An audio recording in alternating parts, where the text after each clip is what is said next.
Recording in progress.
Oh. I pledge allegiance to the flag of the United States of America and to the republic for which it stands, one nation, under God, indivisible, with liberty and justice for all. Thanks. And seeing we have no public here, we can skip right to the consent of the minutes, of the action minutes. Is that correct? Yep. Move to approve the minutes as submitted. I'd like to second it, please. All right, all in favor, say aye. Aye. Great. The next thing is the new business, the comprehensive plan 2040 monthly status update. Oh, we have public. We have public, do I have to read that through? Public is, Anyone want to speak? Okay. Well, Yeah, we got your comments today, so we're good. You're fine. are you sure? I mean, if you want to Actually, speak. to be honest, I think that this isn't, it's not even an official item. It's not like a zoning item either. Okay, So, all right. Oh. Please, if you want to talk, we'll make it, we'll figure out a way to get, to make it okay. Yeah, that's fine, but it's not an official, public hearing or Okay, item. It's just all old right. So, business. good evening. Good evening. Tonight, I'm here again to provide you the status update of our comp plan. There's only 5 projects that I'm going to highlight for tonight. Let's start with Arnold Mill. So currently, this project is on hold. The reason for that is that, as you know, the first stakeholder meeting, committee meeting for urban growth boundary project was held in November. And part of that UGB plan is to explore and analyze the suitability of the urban service boundary in Arnold Mill. So I think it's important that we have to hear what the committee says in the public, their feedback before we begin with the Arnold Mill small area plan. So that's where we are. Second one is the larger lot zoning. Staff met with 2 agencies this month. Oops, what happened to my? And they met with the Georgia Soil and Water Conservation Commission and elected official of Fulton County Soil and Water Conservation District. And that is to discuss about the agricultural exemptions, permitting process and policy. So they're still discussing it. There will be follow-up meetings maybe in the next year. So, but we'll provide more updates or details next year. Kurt, is this the one that I'm supposed to be? Okay. When will I be engaged in this project? I'm sorry, When will I be engaged in this project? engage in this project? Yeah, I had volunteered to assist this Right. topic, on this And I topic. know that we were thinking, but it hasn't gotten kicked off yet. It but- hasn't gone kicked But off any yet. idea, Okay. are we looking at So probably we're February? still planning, it's in the planning stage right now. Okay. But hopefully next year we'll have that. Okay, You're not excluded. okay, that's fine. It doesn't hurt that much. Commissioner Gilbert, you can always come and help out with the district at Mayfield. We need Mayfield. additional help. So Okay. you're more than welcome to join us in that one. Thank you. All right, and of course, the urban growth boundary, we had our first stakeholder committee meeting in November. It was the first time that we met the members of the committee. Several people from the community attended the meeting. Our senior planner, Shubha Jangam, introduced the project, which includes, of course, the background and history. She presented the existing sewer boundaries in Milton and the project schedule. So during the meeting, we received several feedback from the members of the committee, and we will address those feedback on the subsequent meetings.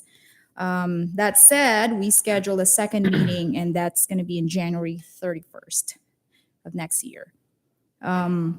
So in that meetings, I think possibly we'll talk about more public engagement opportunities, the development of the UGB map, and then ultimately the adoption of the map.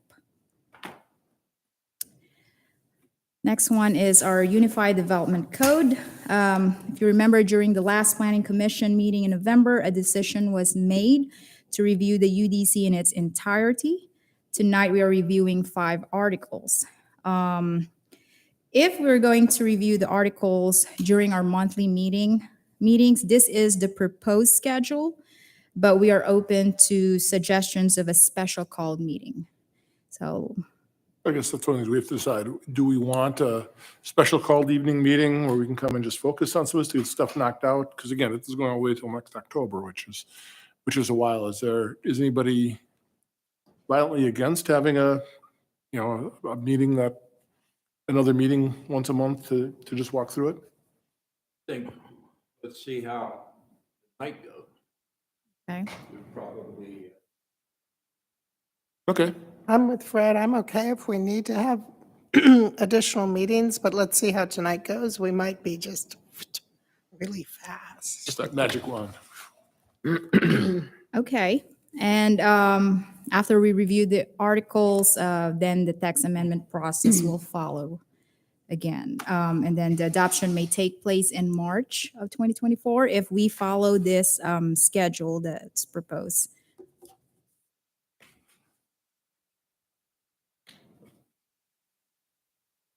This is a non-comp plan project, which is district at Mayfield.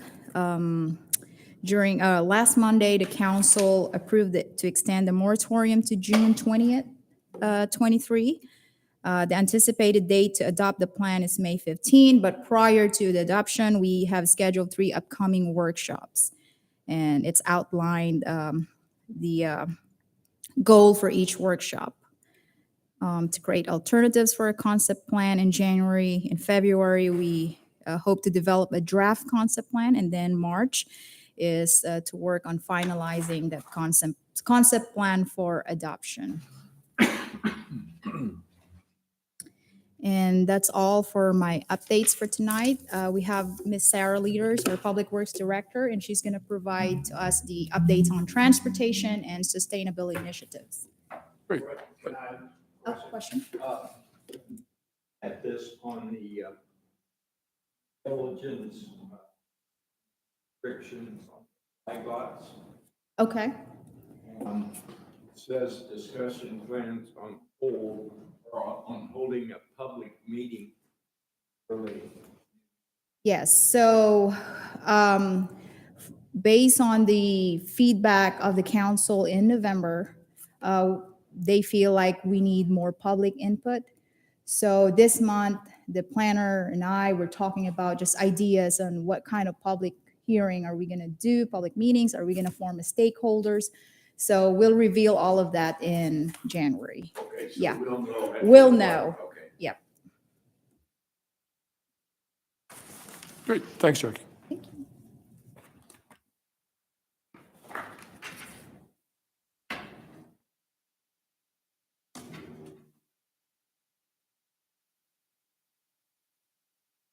All right, good evening, Planning Commission. I think I've met you all at some point throughout my time here at the city, but again, I'm Sarah Leaders, the Public Works Director, and I'm going to be presenting a few updates on some of the transportation and sustainability initiatives that are part of the comprehensive plan. First, to run through the list of what we've got marked as completed, and I believe the last time Jackie presented on the McGinnis Ferry interchange impact that there was an interest in hearing a little more about that. So I'll highlight that project and some of the outcomes that came out of marking that as completed. And then I'll run through quickly some of the active transportation projects as well as the sustainability. So here's a list of everything in transportation and sustainability that's marked completed. And I'll be glad to talk through any of the others, but I was really going to focus on T8 from this list.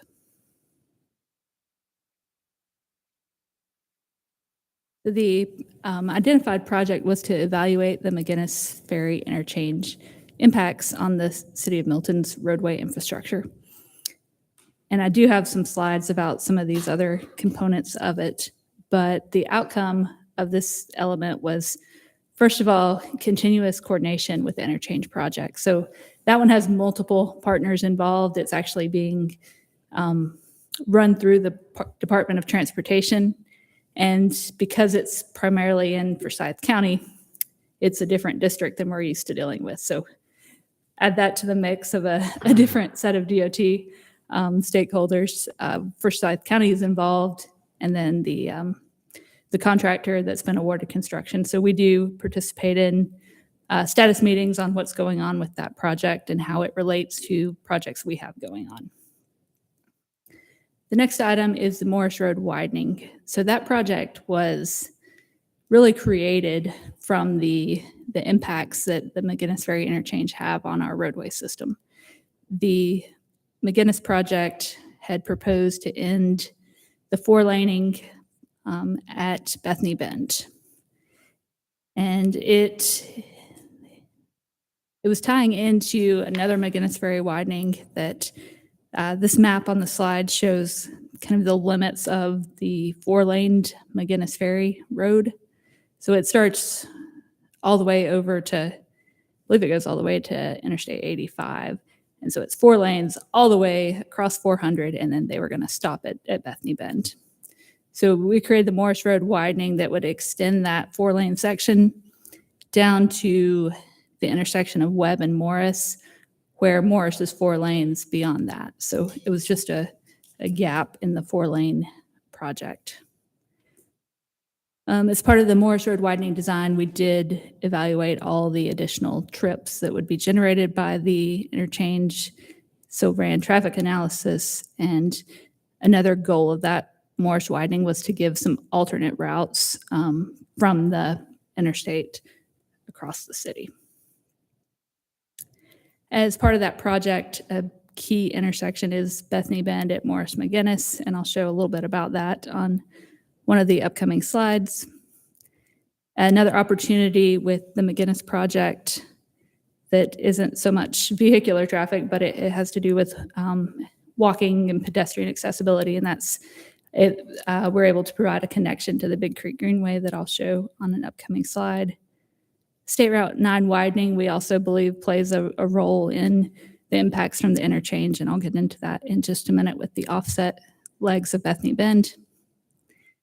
And lastly, the Windward Highway 9 area strategic master plan, also known as an update to the LCI. That's going to give us an opportunity to look for even additional crossings of Georgia 400 now that McGinnis is being constructed. So this graphic is the concept rendering for the Morris widening. We're well into design. We're just starting right-of-way acquisition. This is a 4-lane roadway, 2 lanes each direction with a median. And all of the roadway intersections within this corridor are controlled by what we call an R-cut, which means you can turn left into the streets, but those streets you can't turn left out onto Morris Road. You've got to go down to the next break and make a U-turn. It's really going to keep traffic flowing, as well as make it safer for those neighborhoods to not have to make left turns across multi-lanes. Bethany Bend at Morris McGinnis, this is where the interchange had proposed to stop the 4-laning. The red line is the outline of the pavement that was going to be built with the interchange, where they had this outside lane would basically drop at Bethany Bend and would become a right turn lane onto Bethany Bend. So our proposal is to continue the 4-lane section and create this separated right turn lane. And on this leg, so this is heading towards Webb Road, the interchange is coming from the right-hand side of the screen.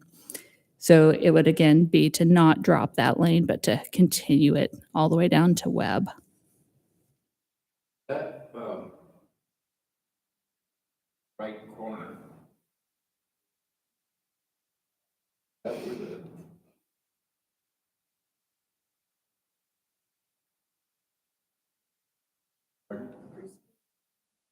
it wasn't there at the development, that area? Yes, it is. That's the, it's in Forsyth County, but it's a mixed-use development with commercial. Across from that.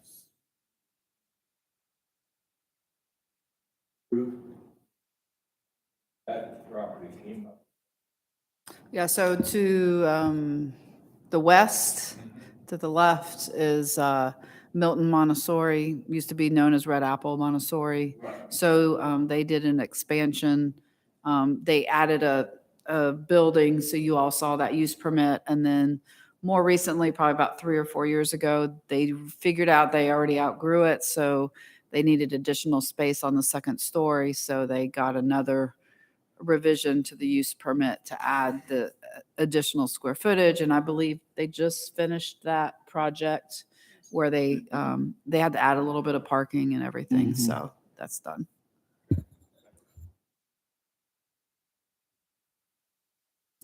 Okay, now onto the Greenway connection. So with the improvements that are going to be done with the McGinnis project, they are building a multi-use path on the north side of the roadway from Bethany Bend all the way to where it ties into an existing multi-use trail at Ronald Reagan where McGinnis turns.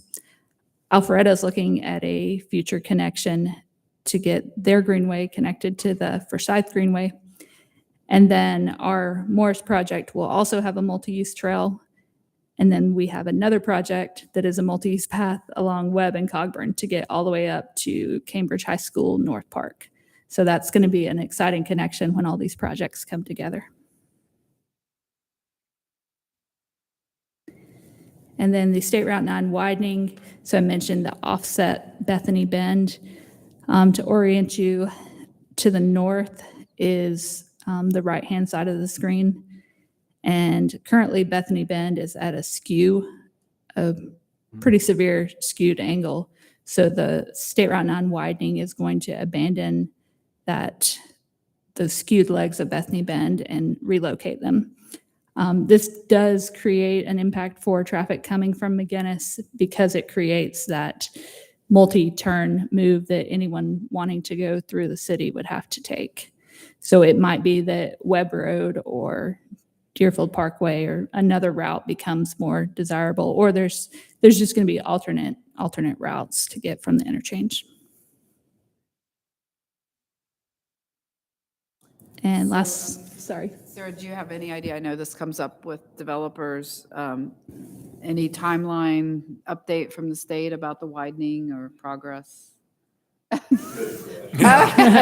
know you guys were just dying to ask that. Look, we've asked it for at least 12 years.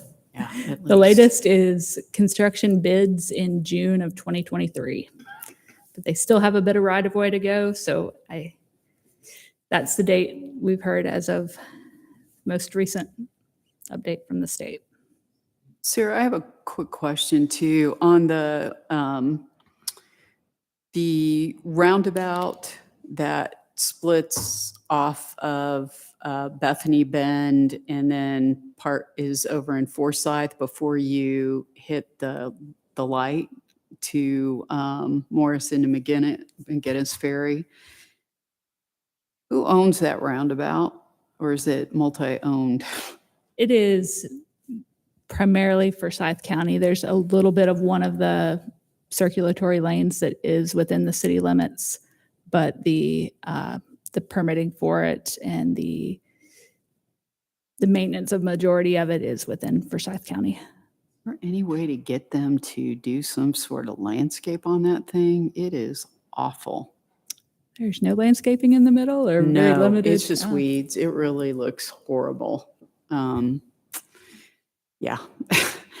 And I mean, I would hope they would be amenable to doing something because it really does look terrible.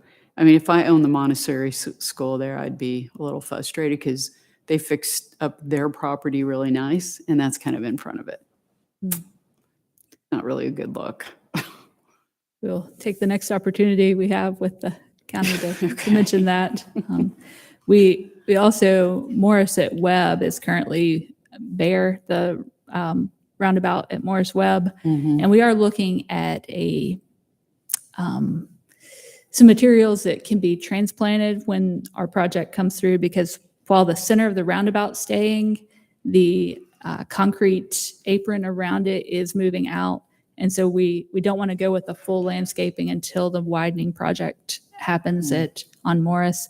But we're trying to get something in the interim, just maybe a plant material that can be moved to an island or somewhere else during construction. So that's on our radar to get done during the planting season this year.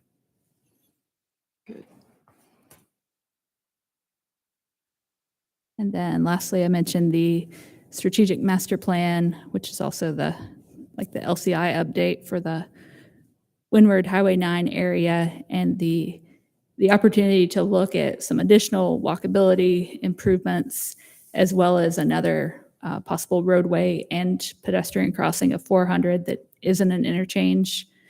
Currently, the pattern is that between interchanges is typically at least one overpass that doesn't have access to 400. So as part of this, that'll be one thing we want to look at in detail, is given that McGinnis is now going to be an access point from 400, is there another place that makes sense for a non-interchange crossing? And then these are the numbers related to some of the other active projects for transportation. And I split those into kind of the bike ped category and the road category. And I'm really going to highlight the ones that are highlighted. I'm going to show a little more detail on, but there is some preliminary action on the others that I have listed here. So the T5s, T5A, B, and E, all relate to different properties that were identified in the trail prioritization plan. So A was the Deerfield area, and it talked about implementing Tier 1 and Tier 2 projects. And this is the only Tier 1 project that was identified in that plan. I didn't show the Tier 2s, but we're going to pick back up on those once we get this Tier 1 completed. But it was a crossing with a pedestrian flashing sign to get to some missing sidewalks from the Avonsong entrance to the other side of Bethany Bend, where there's sidewalk all the way down to Highway 9. And this will also, as the Highway 9 construction happens, this will give an alternate route to get from the Deerfield area by way of Avonsong or the Avonsong area up to Highway 9 without having to walk along the construction. So this is the project for T5A as well as T9. And we are in design and should be constructing this crossing this coming year. T5B was the Birmingham Park trail prioritization projects. And again, it referenced implementing Tier 1 and Tier 2 of those lists. And I've shown the Tier 1 list. Here's my textbooks. And so some of the trail signage has been installed through a cooperative project with one of the Girl Scout troops. And then the formalized parking was just completed this summer. And there's some pictures of that completed parking. And it wasn't exactly where it was shown on the map. It wound up a little further away from the other general parking area. But that project came in under the projected budget and I feel like was a good win for that park. And then T5E was Crabapple area, and we are underway with the design of Mayfield Road sidewalk, which is shown on this map. So we're making some good progress on these top tier areas from the trail prioritization plan.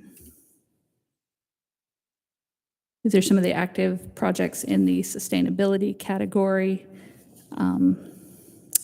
One talked about lower emissions and renewable resources. So we're looking with some of the roundabouts with any of the decorative elements that go within those, like around the horse at the Mayfield Charlotte, doing solar lighting versus having a powered lighting. And then we've been tracking our EPA mileage for our general government fleet and have seen a decrease from our baseline on that. So going for those lower fuel vehicles. S2s talked about recycling and solid waste. And as of this past Monday, we have an ordinance to create a sustainability advisory committee who will play a very big role in getting those plans underway and updated. S4B was about electric vehicles, and we're looking at opportunities to do a proposal-based to look for partners for spaces on public properties. And some of the S5s, we're going to be updating our stormwater management plan this coming year with new guidance that was recently released from EPD and the Georgia Watershed Group. Will that in any way address the capturing of stormwater for subsequent use for landscaping purposes? That was one of the items either in the comp plan or the strategic plan talked about rainwater harvesting. That's right. And that's something that we're going to first see if there's some best practices issued by the state or the district to see if that's the way to incorporate them into our code. But that's going to be our first step is looking at this new document produced that has to do with watershed management. Okay. Sarah, when are you expecting that to be released? We just got notice today that it was approved the 15th of December, so it's pretty new. Yeah. So has there been any discussion, I know this came up in the comp plan as well, Fulton County at one point had a program, I don't know how well they were executing on it, but where for lawn use, you could use recycled water, but we never heard anything else, and that was what, I don't know, maybe 3 years ago. So any talk on that, or? I know the Deerfield Association with all the landscaping along Deerfield Parkway and within some of those office parks, they use the reuse water from that I think goes to the Morris Lake or one of the water bodies there. They do recycle for irrigation, but haven't heard any recent guidance or Yeah, it'd be great for communication on that. homeowners if they could do that. I think, you'd be able to manage costs plus also conserve water, for several of our HOA covenant controlled neighborhoods. Any that are on golf courses would be helpful. So, yeah, I know people keep asking about it, and I haven't really heard any options or solutions to what we could do. Sarah, you mentioned that this is going to be something you're going to be looking at in the future. How far in the future? For some of the stormwater related goals. Yeah, for the gray water and using them for watering the lawn or what have you. So we're due to update some of our stormwater reporting documents in 2023. So we're hoping to tag along any of the other comp plan items that have to do with stormwater, water resources into that review. So Okay. I would say our target is to get all of those items looked at and evaluated In 23. in 23. Great. That's good. Thank you. Any All other right, questions? any other questions or comments? Great, thank you very much. Thanks. Lots of good stuff going on. All right, so now we're into the old business, UDC. So I guess we can go ahead and start reviewing the first article. And I don't know if Chairman, if you want to talk about your plan or how you want to. Yeah, I think, again, hopefully the goal is that, we've all reviewed it, we can come in and just look by exception, right? We can look through a page, anybody have any questions or comments? Hopefully this is not a forum for a lot of discussion about them. And again, what we're doing is not policy things, it's much more you know, are we sure this is correct, or is it stated correctly, or cross-referenced that way? So, you know, this is one of the things I don't enjoy doing, but it's part of our job. So again, the more we can do on our own time and homework-wise, the quicker this will go, the less time we'll be sitting here. So, yeah, if we just want to go through Article 1 real quickly, I don't know if anybody, I've got a question. all right? I do as well. I'm on section 111B, purposes, and in 5, the way it's written here, it says encouraging such distribution of population and such classifications of land uses and utilization as will facilitate economic and adequate provisions for transportation, ... It strikes me when I read through here that there may be a word missing after economic, because it just doesn't seem to flow. Are they talking about economic growth, perhaps?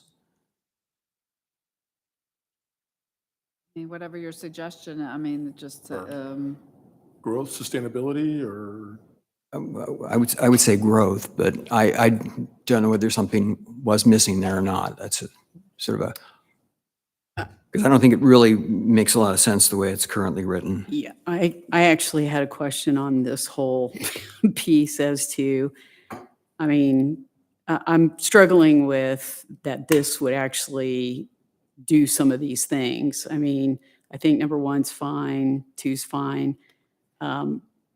3 is like, okay, really?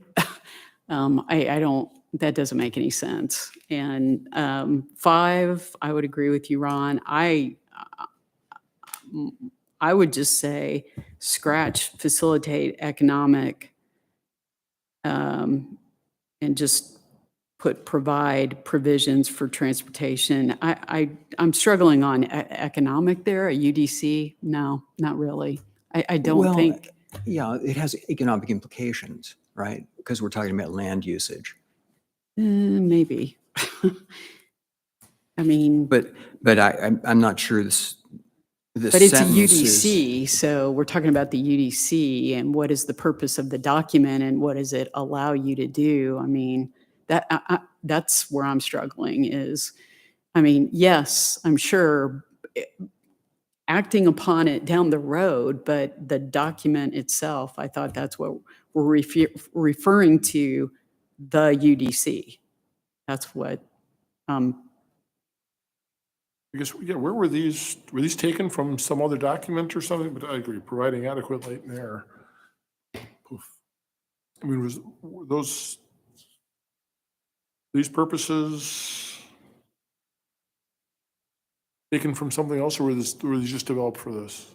I would have to check on that. Okay.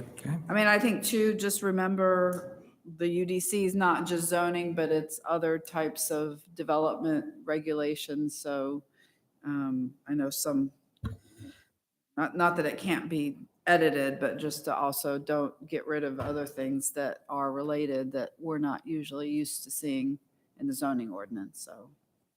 So I'm sorry, you were going to say No, something. no, go ahead. I was just going to say, you know, what are the thoughts on the facilitate economic growth or development?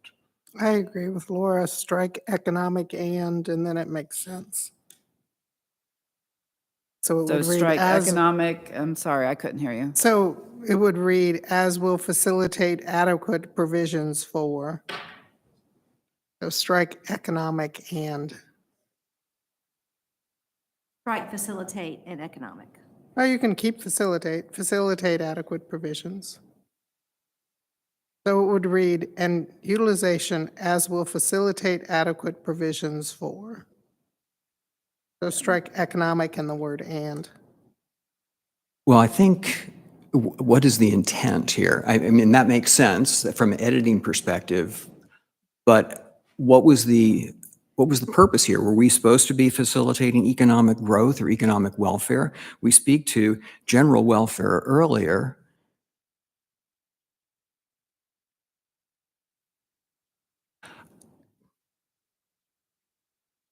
Perhaps staff could review the history of this Yeah, paragraph. I can ask. Yeah. And we can figure out what was the intention here. yeah, and I think 3 is, I'm just kind of struggling with that one.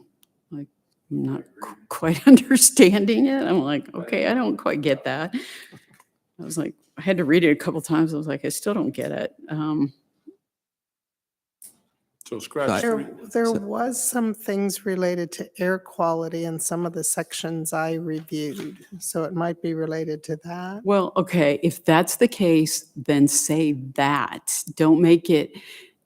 And as I went through some of this, that is the one comment I will make is they walk around topics and not just say it. If you want the public to read this, you've got to be specific or they're going to go, I don't get it. I mean, because that's my understanding. So I'm looking at it like, not from DRB. I'm looking at it from average Joe Blow. Okay, if I have to go look at this, I don't know what that means. I mean, if it means that, let's say it. That's all I'm saying. I'm not saying it's right or wrong. I'm just saying, let's say if that's what it means, what the intent is, that's what I would put. Let me add something. I didn't draft this. I don't know what the actual intent was, but I can say typically the concept of adequate light and air comes with the height of buildings and the density of buildings stacked next to each other, such to the extent this regulates that, which it does. It would fall under that category of a purpose, but I didn't, that's up to you to and decide. that's helpful. Yep. And so I would say in relation to, then I think I'd get that because that makes a lot of sense to me now that you say it. The way it stood, I didn't understand it. There's not good time. Right, exactly. But that made sense. Is that a proven enough term that if we leave that in here? It Or is is to that me. too I nebulous practice for- in the area, so I'm used to seeing it. Whether someone from the general public would say, "Oh, that's what that means," I I I don't think any of certainly- us did. And I can use it going into court saying this is the purpose and that's what it means. So I'm fine with it. But for purposes of practicalities and what you all want to convey, I will leave that to you. Well, drawing your experience here, what about number 5 with that economic sort of hanging I out agree there? with you that either adding a word after economic or taking out economic and would clarify or make that read correctly. But in your experience, is there verbiage like this in preamble to other UDCs or in other code documents where they're referencing both economics and transportation I and couldn't tell saying you specific off the top of my head. I wouldn't be surprised if they were in separate provisions. If they were both there, though, they do seem to be somewhat distinct as light and air, okay. such that being in So you don't separate. know the genesis of this paragraph I don't number know 5 the either. genesis of this. Okay. No. So we'll look to you to So do we some research deleted, on that. yeah, I mean, we took out, clarification.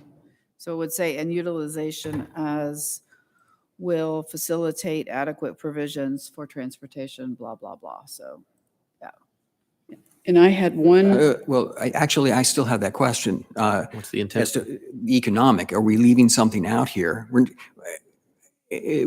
was the intent of who wrote this and what was the intent well, of it the was word Caleb economic? who wrote it, or so I would have to defer to him and ask him exactly what the thought process was. So that's Could we fine. do that? Because I don't want to leave something Yeah, out we can do here. that. No, Thank you. I just, Or did it come just moved over? Yeah, Wasn't clear that's right. originally. right. I can look. I suspect I'll have to look to see if it was part of the preamble to the zoning ordinance, but I suspect that he probably added it because it's more items than just zoning that is. I'll tell you what, I'm contained looking in at it right now. It is verbatim from our current zoning Oh, ordinance. okay. Is it? Yeah. Flawed. Yep, Maybe a good time to clarify then. different battle.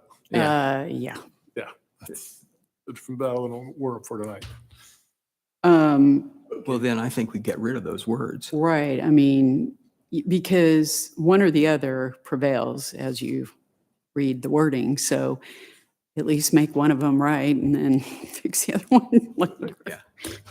That would be my, I mean, if it's obviously you want to improve upon it, that's fine, you know, I think the intent in general, like we said, we don't want to change policy. I think even by editing it to be a little more succinct or more what is correct in our terms, because obviously we adopted this from Fulton County, which could be 35 years old, so that's fine. In that case, I would go with your suggestion of eliminating economic and. Okay, Leave it in? No, take it out. Okay, Take it- we take it did, out. we did that. Okay. all right. And I don't think you need to check since we, But to Laura's point, what is, at that comment about that, that would help clarify it, I think. If I ever had to refer to it, I'd kind of understand it. I mean, yeah, it would explain intent. If we could But just Should I clarify just it. say, after providing adequate light and air as it relates to Building height building and height? density? Is that, would be, Surrounding density. buildings? Yeah. I would say height, density, and massing. okay. There you go. Perfect. So, okay. That takes care of B. Do we need a break? I had one other, I had one on C. okay, Item 1, to the character of the districts and I struck peculiar, their suitability for specific uses. Peculiar is like, what? Peculiar. that's peculiar. It's probably still the same out of the. And while we're in C, the second point here, I have difficulty with that because we're with a general view of promoting then desirable living conditions, got it. And then we're promoting protecting property, and then we're promoting encouraging the most appropriate use of land. I think we could simplify it a bit by changing protecting to protection of property against blight and eliminating the word encouraging altogether. So we're just promoting the most appropriate use of land.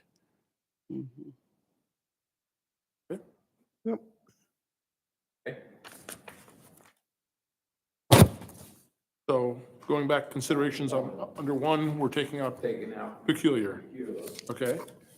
And then on 2, we're taking out, or we're saying protection of property versus protecting, and we're taking out encouraging, That's it. promoting the most appropriate use of land throughout the city of Milton. I actually had also changed on that same where peculiar was for specific uses versus for particular for specific uses. Do you want to change particular to specific? Okay. Anybody have a problem with that? Paul, does that swap out? Give us an issue? You're good with that? Okay. Okay. Anybody else on? All right, Page 1 done? page 1 done. All right, is there a bell we can ring or something? Page 2, anybody have anything on that? I do. On E, where it says, however, when this UDC, excuse me, is more restrictive, I guess my question is, what does that mean? What is restrictive and where's that defined? I don't know what the restrictive refers to in the context of this E. So it would be helpful to clarify what that means somewhere. I think you're going to run, that's the pretty common term that goes in both contracts and ordinances. And it's so diverse in ways that things are regulated that trying to come up with a definition doesn't really work. It seems to work using that term where someone can come in and say, okay, this term limits you this much, this term limits you this much, this is more restrictive. That's, It seems very, I mean, it seems like if you're in a, I'll just take and just, if you get into a discussion around who's going to win the argument around, well, mine's more restrictive than yours. You see where I'm coming from? It's like, I need some sort of clarification that says if, who wins that discussion around, is A or B more restrictive, or B versus Well, C? we will have the director interpret the UDC as to what it means. And if people cannot agree what is more restrictive, it would be a court decision as to which one would apply. Yeah, that's why But I don't know that we can come up with a definition that's any better in terms of defining what restrictive means, because there's so many different ways that a regulation might apply. Yeah, my concern is just when you get into these discussions around zoning, design review board issues, or, variances, I mean, you start getting into, when you have developers involved and it starts, the discussions, if you've got to go through, A versus B versus C, that gets complicated, I guess is my point, is how do you win that? And then, like you said, it goes to a legal issue. Yeah, honestly, I haven't really had disputes that went to court over what is more restrictive. Well, that's a good thing then. Yeah. I can't think of any specific examples where there was even a dispute. There probably have been where someone may have tried to take a very subjective regulation and, try to drag something in, and we had to talk about it. But it hasn't been anything that we've gone to court over. No, this is more restrictive and it does apply. But I mean, I can't say it never wouldn't, but I'm comfortable leaving it in there and it being able to be So you take it's dealt defensible, with. it's defensible the way it's written. so- Yes. Okay. Is that all right? As long as we're good from a legal perspective. And that Yeah. was my concern, is the legal, Yep. like you get into this discussion and who wins that argument? I don't know. Our interpretation wins until a court tells. Exactly. And That's probably true. usually we can rationalize it out with someone that they're being a little unreasonable about trying to declare something to be a conflict. I could think of situations where maybe an HOA or covenant requires that the grass be certain types of grasses in your yard, or have certain types of shrubbery. I mean, we do not address that at all. So, obviously that's not even though that's more restrictive, but that's not something that our ordinance addresses. So therefore, they're going to have to abide by, building setbacks and in some cases architecture, but we don't dictate what type of grass to be planted or what kind of. Well, I'm thinking more building code around material A versus material C, because this has long-lasting, capabilities, but, oh, that's more restrictive for me because it's going to cost me more money. But we've had those discussions before. Right, That's yeah. more what I'm thinking, is those type of, well, It's in the now eyes you're of the restricting beholder me. what's more restrictive, I guess. Right, Yeah. exactly. So as long as we don't have legal Yeah. issues with it, I'm fine with it. Okay. Yeah, I'm okay with leaving it in. Okay. It was more of a question for me, is whether that's an issue or not. Okay. Anybody else on that page? Yeah, there was one other question too. This is more of a question on J, compliance with other laws. Compliance with this UDC does not substitute for compliance with federal and state laws, nor for other city ordinance and resolutions. I guess my question is, shouldn't there be some consistency with other city ordinances with the UDC? It's just a question I'm throwing out there, just clarification. That's kind of what the previous discussion, where there was a conflict, then that's resolved in favor of the more restrictive. So they are compliant with each other, except for the few instances where there may be a conflict, Okay. and that provision serves to bring them into harmony by saying the more restrictive one of the two will will control. Okay, would the UDC, the way I was reading in here, it almost looked like the UDC would take precedence over the others. Is that correct? If there's a conflict with a term in the UDC, Yeah. the UDC would control according to Okay. this. Okay, that's helpful.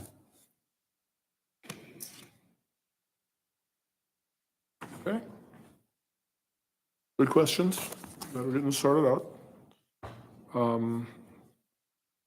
Next, page 4, I believe.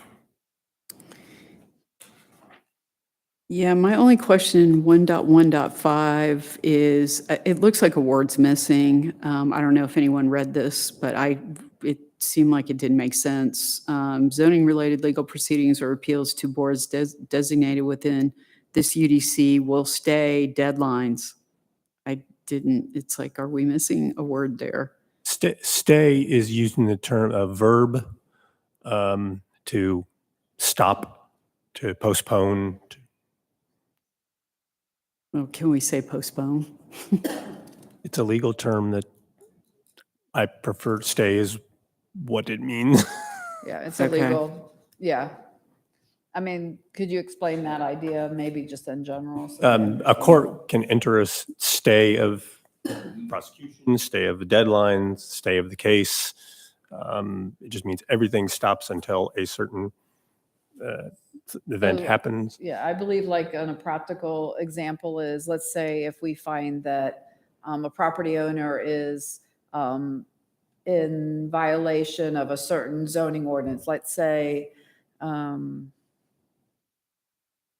they've built, trying to think about how it applies. That basically if somebody is cited for an item and then they're instructed to go ask for a variance, well, they don't have to tear down the building until they get the variance. It remains until that there is any action by the city, right? I mean, any circumstance kind of remains in place until there's a decision. Okay, so once again, I just want to clarify what the purpose of the UDC is. Is it a legal designation, or is this for the general public for understanding our, yeah, because I thought when we started this, that was the definition I got, so now I'm confused. If we're putting legal terms in, the average person isn't getting, they don't live in legal terminology, nor do they want to. So that's why I made that point, is I thought that was legal and I wanted to clarify it. So I'm just trying to understand what the purpose of the document is. So, because if we're helping our constituent base, then we have to make it understandable. Then I would try and avoid a lot of legal terminology because most people could care less.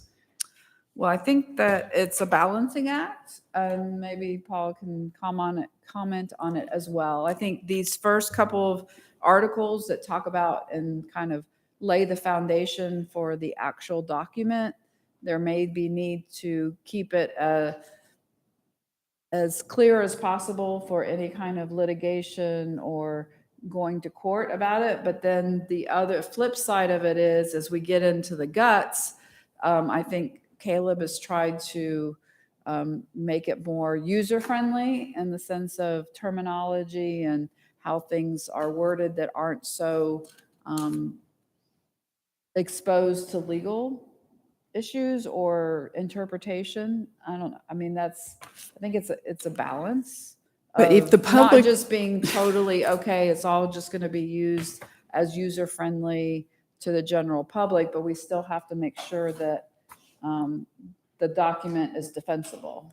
Well, well then, if that's okay, so you're providing introductory provisions. I'm reading this so that I can hopefully understand the purpose of this. So if we need a legal component, then I think that needs to be in a separate area and not for general public viewing, because if you've got to say legal information, then put that in a special legal component. Well, this is titled legal status Legal status provisions. provisions, so it's part of the, Well, I know, but this is, the Article 1's introductory provisions, which is, I would think, trying to give me what this is, trying to help me understand it. If it's not, then call it something else. I thought this was explaining to me what a UDC is. I'm just giving you my feedback. But no, it's good feedback.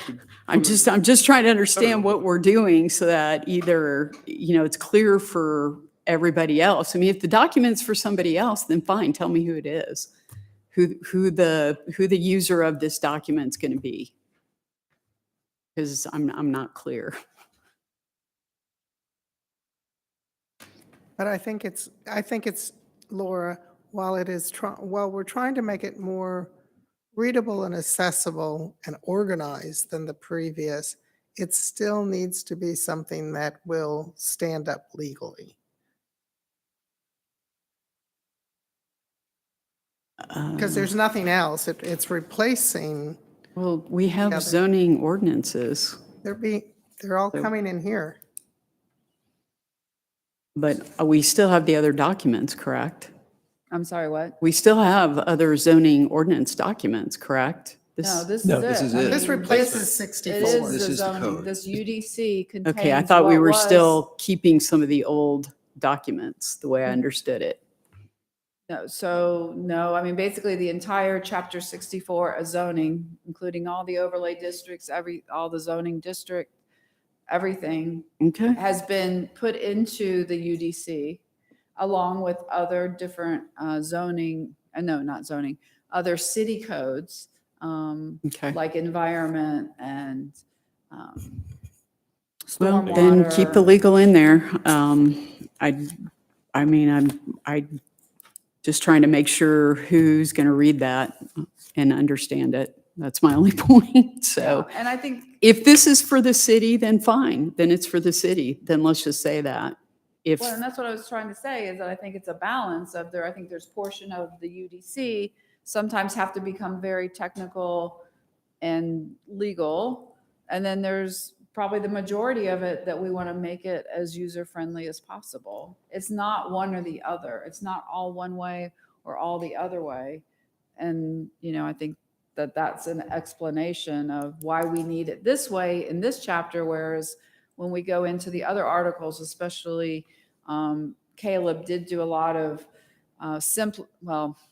making it easier to understand the zoning districts and what does it mean. And there's lots of graphics, and he did change some of the verbiage to be more user-friendly. So that's what I'm trying to say, is there's certain sections that I think what Commissioner Birds was saying is that we're trying to make sure it's legal, but at the same time, we want to make sure that it's also accessible for, somebody to understand it. So. Yeah. And maybe so it doesn't come off as couldn't read it. in-your-face legal. And I hate to retitle things, but to go ahead and have the first section be purpose and title, which would cover on 1, 2, A, B, C, which is more, let's kind of set out what is this UDC about, and probably somewhat into where does it apply. And then on the legal status provisions, have that be the title over E, F, G, H, I, J, K, and 1.1.3 to kind of call out, and here's the legal stuff we have to have in here. So if you're wanting to more put here's what the UDC is and a little bit of background first, and then get it, and then have the legal title later. If you think that would make it more readable. Look, At 'cause some public point, we notice, have it to does say separate this is the legal out. law. It does Yeah, I mean, it would be probably helpful to somebody really to understand does that. separate the legal out and. Because Is it again, the we're word not gonna be able to stay Get rid of all the that's legal jargon. primarily? No, concern? it's more just that these are legal components that we have to have in there. I was not clear that we still had to have a lot of legalese in here. I thought it was more for general use. So then I'd keep it in there. but maybe do what you're recommending, which would make sense. But would that, if we separated that out, would that, it seems like that would solve both issues, right? Yeah, I think it would just, and it would probably be clear that, these are legal implications so that, I mean, if somebody had to go reference it, they'd understand it's this. Yeah, 'cause I don't think we're going to do away with all the legalese in this. As much as we're, cleaning it up and simplifying it, I think we're still going to have to toe the line on some of those legalese. It's a legal document. Something we could do as far as breaking End out of the day. the first one, I think, as Judy had mentioned, the purpose and the title, and then get to the legal section. So, Paul, what do you think where it should start with the legal? I mean, I definitely see the purpose and title, the title, purpose, considerations, that's pretty clear. But then when you get to 1.1.2, Well, here's what I'll always say, like, there's never a legal implication to what the titles say. Yeah. So I'm not as concerned as you all might be as to what category it falls under or how many subheadings there are. From a legal perspective, it's, what do you think is preferable for the intent and purpose of the document? So to try to make it a little bit more friendly, maybe 1.1 becomes purpose and application, and then you have 1.11 and 1.12 under that. 1.2 becomes legal status provisions. You put 1.13 through 1.7 in there, and then you do zoning districts becomes 1.3, and official zoning maps becomes 1.4. So you're breaking up 1.1. okay, I totally didn't, I mean, I guess, This would change to purpose and title. right, I get that. 1.1.2 becomes legal status provisions. Breakfast at this. That would change. Right, yeah. yeah.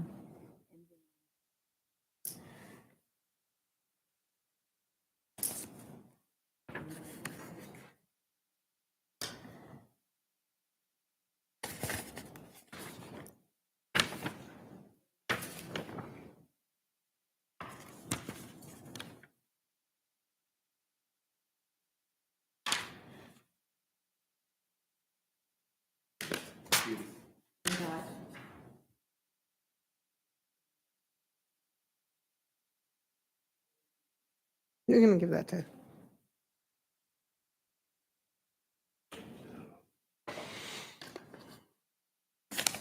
She's looking at.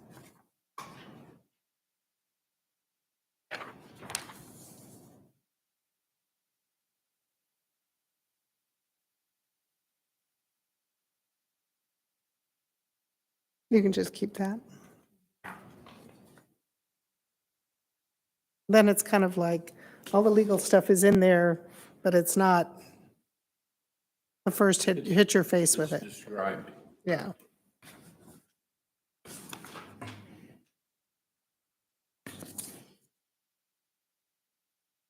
Because luckily titles mean nothing in legal documents. That's probably true.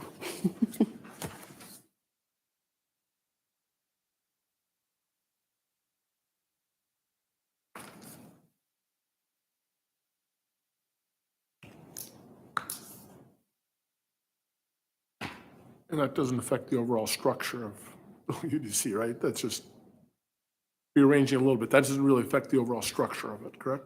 No, it shouldn't. And Yeah, it's all there. It's just the there title. may be numbering things that recall back, but hopefully that's computer Yeah. caught. Magic button. Don't know that, but I'd have to ask Caleb. Okay. So then, Okay. okay, Yep. you want that back, Judy, or? Okay. Okay. So then does that move us to 1.2 zoning districts? Think so. I had a question on the table here. It includes the community unit plan, and I thought we wrote that out of the code. So even though, where's the reference you want? What Uh, was it again? It's in the table on page 5. Okay. 2.1. But if you actually read it later, Yeah, so we have to it keep it says, in. this is Yeah. kind of historical. Right, so there's Okay. still CUP zoning districts that exist, so we can't just get rid Oh, of it. true. So Piece. if Yeah, you're right. Somebody has a question about something, yeah. Yeah, you're right. Just for the But record, should is that it, be CUP and Right. not COP? I'm sorry? Yeah, Should CUP, CUP? Yeah. it's COP. Typo. Yeah, CUP. Go to the table, it must reference COP. Yeah. 1.2.1. Oh, I thought you said table. Oh, this one, Yes. yeah, CUP. Oh, yeah, yeah, It's yeah. just CUP. Yeah, that was yeah. It was a typo, yeah. Okay. Anybody else have anything on that page? All right. I guess just one question from how we're doing this. So like in 1.2.2b, where we reference in accordance with Article 12, is the idea there that that would be linked? City council may impose conditions on a property in accordance with 12, which is, Is the general approach to formatting the document, when you mention an article, you link it? yes. So Needs to be. and There So should be that should be it yellow. would be linked. like a hyperlink. Yeah. That comes up So, Mhm. yeah, it's- several places.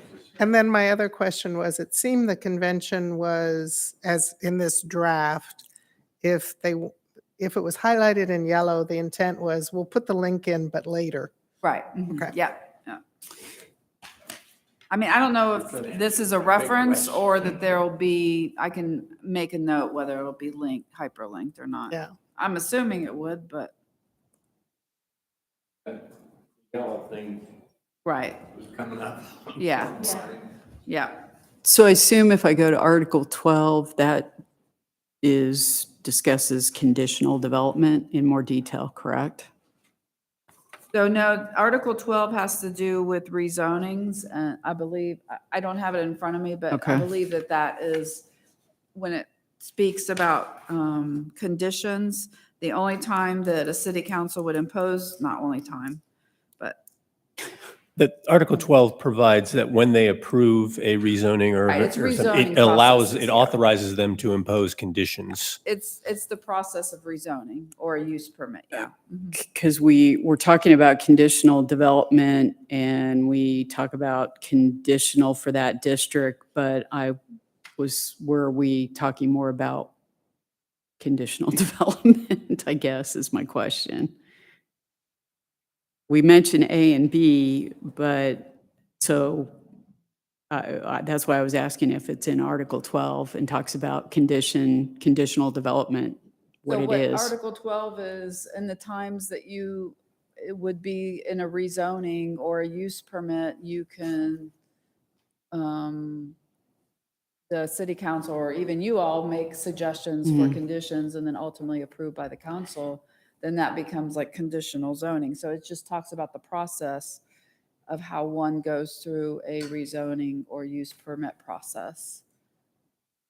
So it's not really talking specifically, well, it doesn't talk about conditional zoning, but it just says how do you get, what's the process to create conditions for a zoning case, so. Okay, well, this is saying designation known as conditional for that district. So So each zoning district also includes a designate known as conditional for that district, meaning that if you were to, I can only give you a handful of zoning districts, locations in the city that's unconditional, that were done in 1955, the crossroads at Birmingham and Birmingham. Mhm. There's two corners that still are unconditional. But modern zoning, even since Fulton County, is that if somebody is to ask for a rezoning, even if they wanted to rezone Like we right now I have an instance where there's a piece of property that's zoned CUP. Actually, you guys did it recently for the farm winery. We rezoned from a CUP to AG1. Well, that AG1 is not unconditional. It has conditions on it. So anytime that you go through a zoning, you have conditions. Yeah, I was actually going to say, and when I had read through this, I felt like a little more explanation might be worthwhile. That's It's what, I mean, I know what conditions of zoning are. Which means that it has gone through this process and conditions have Yeah. been attached to it. I had a note that it might make sense to add something. And particularly hearing that, I'm more convinced that that's. Yeah, I was like, because if I want to know, okay, let me go to that area and let me or put it here, whatever that is. Yeah, clarification would be helpful. Okay, I can make that. We can make that note.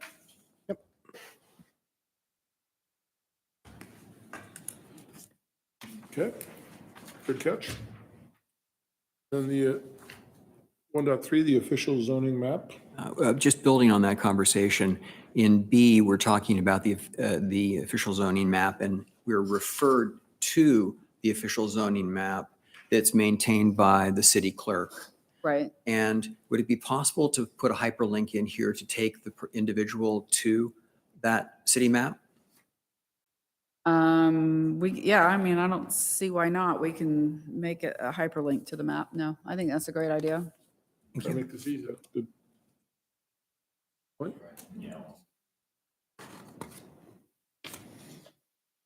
Okay, anybody else on the official zoning map? Questions, concerns, additions, deletions? So I think we're done with Article 1. I realized I forgot the first question I should have asked. It was with regard to public comment. When we went through the public comment process, are all of the suggestions that were made by the public embedded in these documents that we're referring? Not yet, no. This is from 11. This does not contain the public comment. Okay, so if when we go through here, if there's a public comment on a particular section, would you be able to tell us what the I would public have to said? look, I would have to look it up. So we've only had one public commenter, Miss Kronk is here. But no, she gave us a list of them. She's the only one? Yes. We had one? I mean, she did multiple ones, but that's my understanding. I mean, I'm not saying people didn't look at it. Okay. I'm not saying Well, people thank you didn't for look coming at this it, evening. but- Yeah, exactly. Well, I'm assuming She's gonna a get list a of- gold star as a citizen. Exactly. No doubt. Absolutely. I'm sorry. I'm assuming we're going to get a list of, Yes, we do. Yes, yes. Yeah, and yeah. we'll peruse those and Right, give our input on those. right. Okay. I All mean, right. there's still, I mean, it's, so we're going through it and then, I mean, I don't know, we'll collect Ms. Cronk's comments as well as any other comments that may come down the road into it. So, yeah, Okay. that makes sense. Yeah. Some of it were questions. I think she had a lot of questions. So it may not be exact, just like you all did. So. But when we come back again and look at a different article, would you be able to bring whatever comments pertain to that or give it to Yeah, us? I so can we do that. I can be a little more prepared. I'm sorry. Okay, No, no, that's, no, that's no, not, so, I mean, I'm you're fine, you're fine. Yeah, okay. This is the first time we've done this. No, I so- know, but I mean, I'm just saying I think some of her comments are on Conveo. And so that's where it's a public place that everybody can see it, but then it got closed. So then she sent us a list of comments. So that I know, I'm pretty sure it's still just one, but I'm not saying people didn't look at it, but I don't know. We can tell how many different users have looked at it.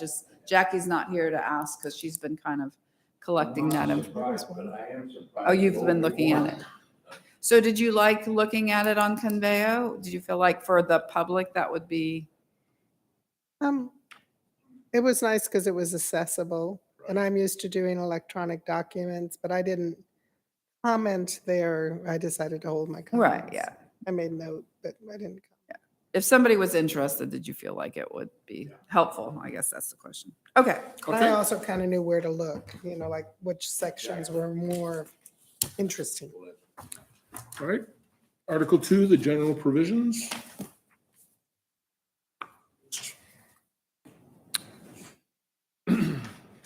I would on A or 2.1.1 number B, put a reference to the stormwater, Okay. just so you could go look at it.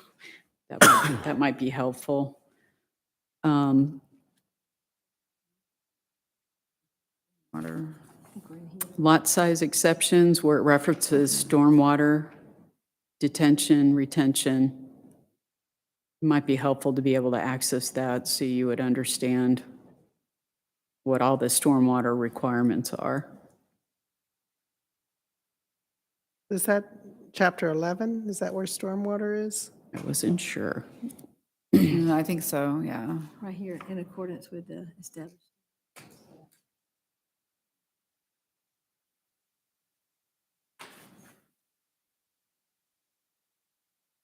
That's what you're saying. Provide the link there. Yeah, just put a link in there just so I could get to it and look at it in case I needed a Yeah, I reference. think I think it's the whole purpose of this. If we mention something, it's Yeah, that would help. hyperlinks. It's easy to So I'm like, I need to go look at that. looking through this. Yeah. I think that's an overriding comment. I mean, it should, everything that could be linked should be linked Right. to make it easy. Agreed. And I just had a question on A2. Well, not really a question. That is a complicated concept. If there was a picture or something they could use to put that in there so that there was an understanding of that particular item, that might be helpful. That's actually, Fancy. right, so Funny we've you would ask. actually created a graphic.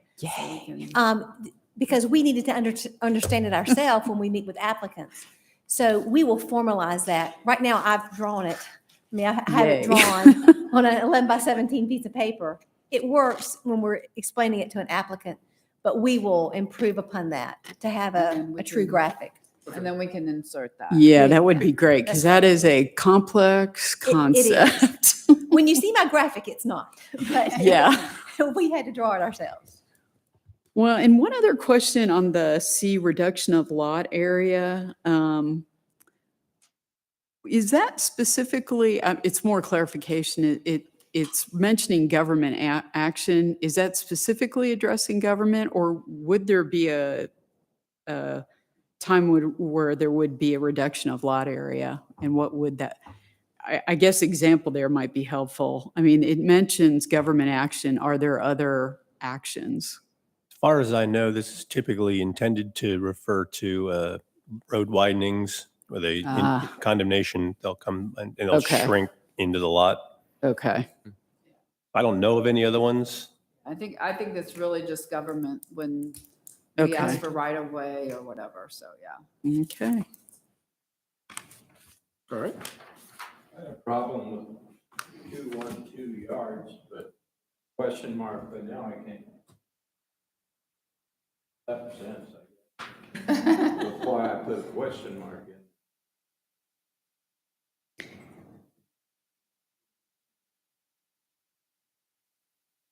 I had a note, residential and commercial uses, and I might have done the same thing you did.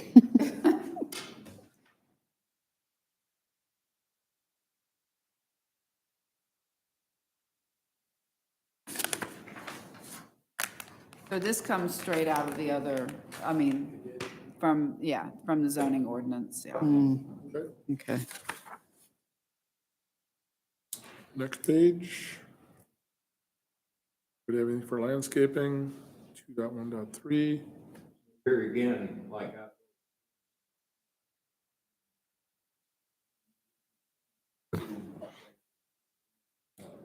Yeah, so that's under the use section.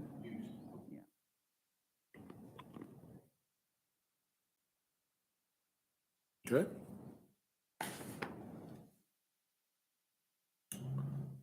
Right.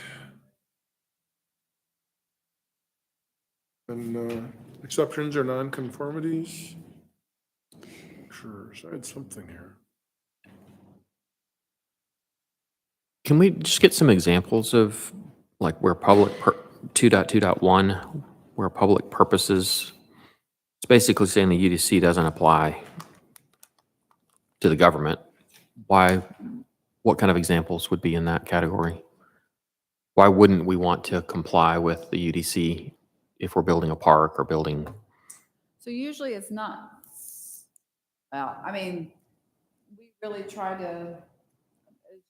It's almost universal. Don't have to abide by their own zoning ordinance or regulations, but we do really try to do our best to comply with our own regulations when we build fire station, or like when the public safety buildings were built on Highway 9, you know, we had the same setbacks, we, you know, did stormwater, you know, so we try as hard as possible to comply with our own code, so.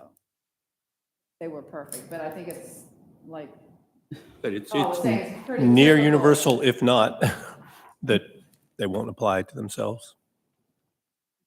But, That doesn't feel right, Yeah, but that's a little, so, I mean, I mean, theoretically, if the city wanted to, it could adopt an order, change the ordinance to do it. So if they want to do it, there's nothing that really stops them from doing it. So it's just making it clear in the ordinance up front. so if the state or other entity or county, there are no overreaching laws that require them to work within the jurisdiction that they're building in. I guess, for example, Fulton County is terrible at it. I mean, So another example would be, it's interesting, people ask me, well, why does Milton High School have a changeable copy sign? You know, because they're in the jurisdiction of Milton, but Yep. they're their own government entity. Yep. And they can do whatever they want to, and they don't have to comply with our city standards or regulations. Now, they have to comply with the Clean Water Act and, you know, stream buffers or certain state things they have to still do, but they don't comply with our zoning ordinance. Or our, so, no. our sign ordinance, so. That's Yeah. the prerogative of a government entity, so. Which And is but unfortunate. 2.1 does not call out the exception of the county or the state. just focused on the city. It's focused on the city, right? But I think, as They're Paul said, I separate mean, the legal city could change it if principles. they wanted to, right? So is there any, does there need to be a provision that Fulton County is exempt from this UDC? Or There is doesn't that need to just be. by state law? Yeah. Okay. Let's not put it in there if it doesn't need to be. Let's not put it in there if it doesn't need to be. Yeah, I would agree.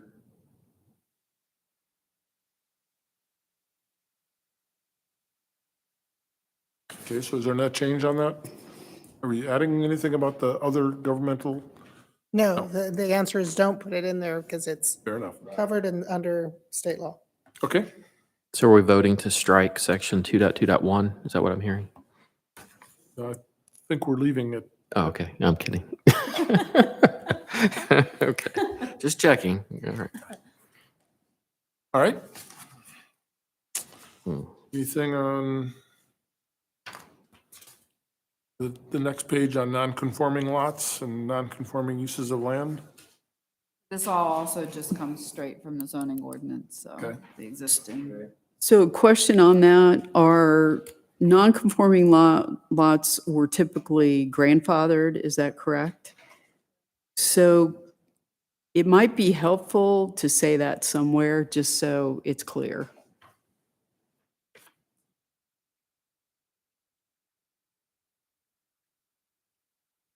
Isn't that what That's, 2.2A? I mean, said? do you want the term They're grandfathered in terms, if they stay as they are. As they are, Any revisions, then they have to bring that lot into, right, into compliance. Correct. Right, and Correct. because So like, for instance, we have a Get lot those of questions. sub 3 acre lots on gravel roads, Right. right? So, Yeah. but just because there's some that existed from whenever time, we don't allow it to be, oh, well, can I have another 1 acre lot out of my 2 acre lot? No, you No. can't. You can't keep on, making it even more in nonconformity, so, Yeah, but that I think is what 2.2.2A1 and 2 do, which is basically say, if you were non-conforming, you can stay. But however, in 3, if you want to change it, then you have to come out in compliance. Right. But I think what my deal is, some people don't understand that non-conforming lots were grandfathered in from when we became a city, that they, Yeah, but I mean, it's- grandfathered is not a legal term. is it, well, Paul? whatever the legal term needs to be, because it does come up in stuff. I mean, it has, Yeah, but that's what unfortunately. 1 They and 2. existed are. before the city. Exactly. That they were in that state before. Right, we right. came. I mean, the whole thing, it doesn't use the word grandfathered. It means grandfathered, all of what this says. So it's, this comes down to whether somebody wants the word grandfathered to be there. Well, or whatever other term would say, prior state or whatever. I mean, We had that. Because there's still people who will come and Well, we've had it's crazy. the use of that Yeah, drive. yeah. Oh, but I can. I was like, nope. So do you want to add in A2, the term may continue in their non-conforming status, and then like in parentheses or in quotes, be grandfathered? Just so people understand that's what we mean? Is they're familiar with that? So, I mean, basically, I think the goal is to try to make this more user-friendly for, Right. the everyday folk.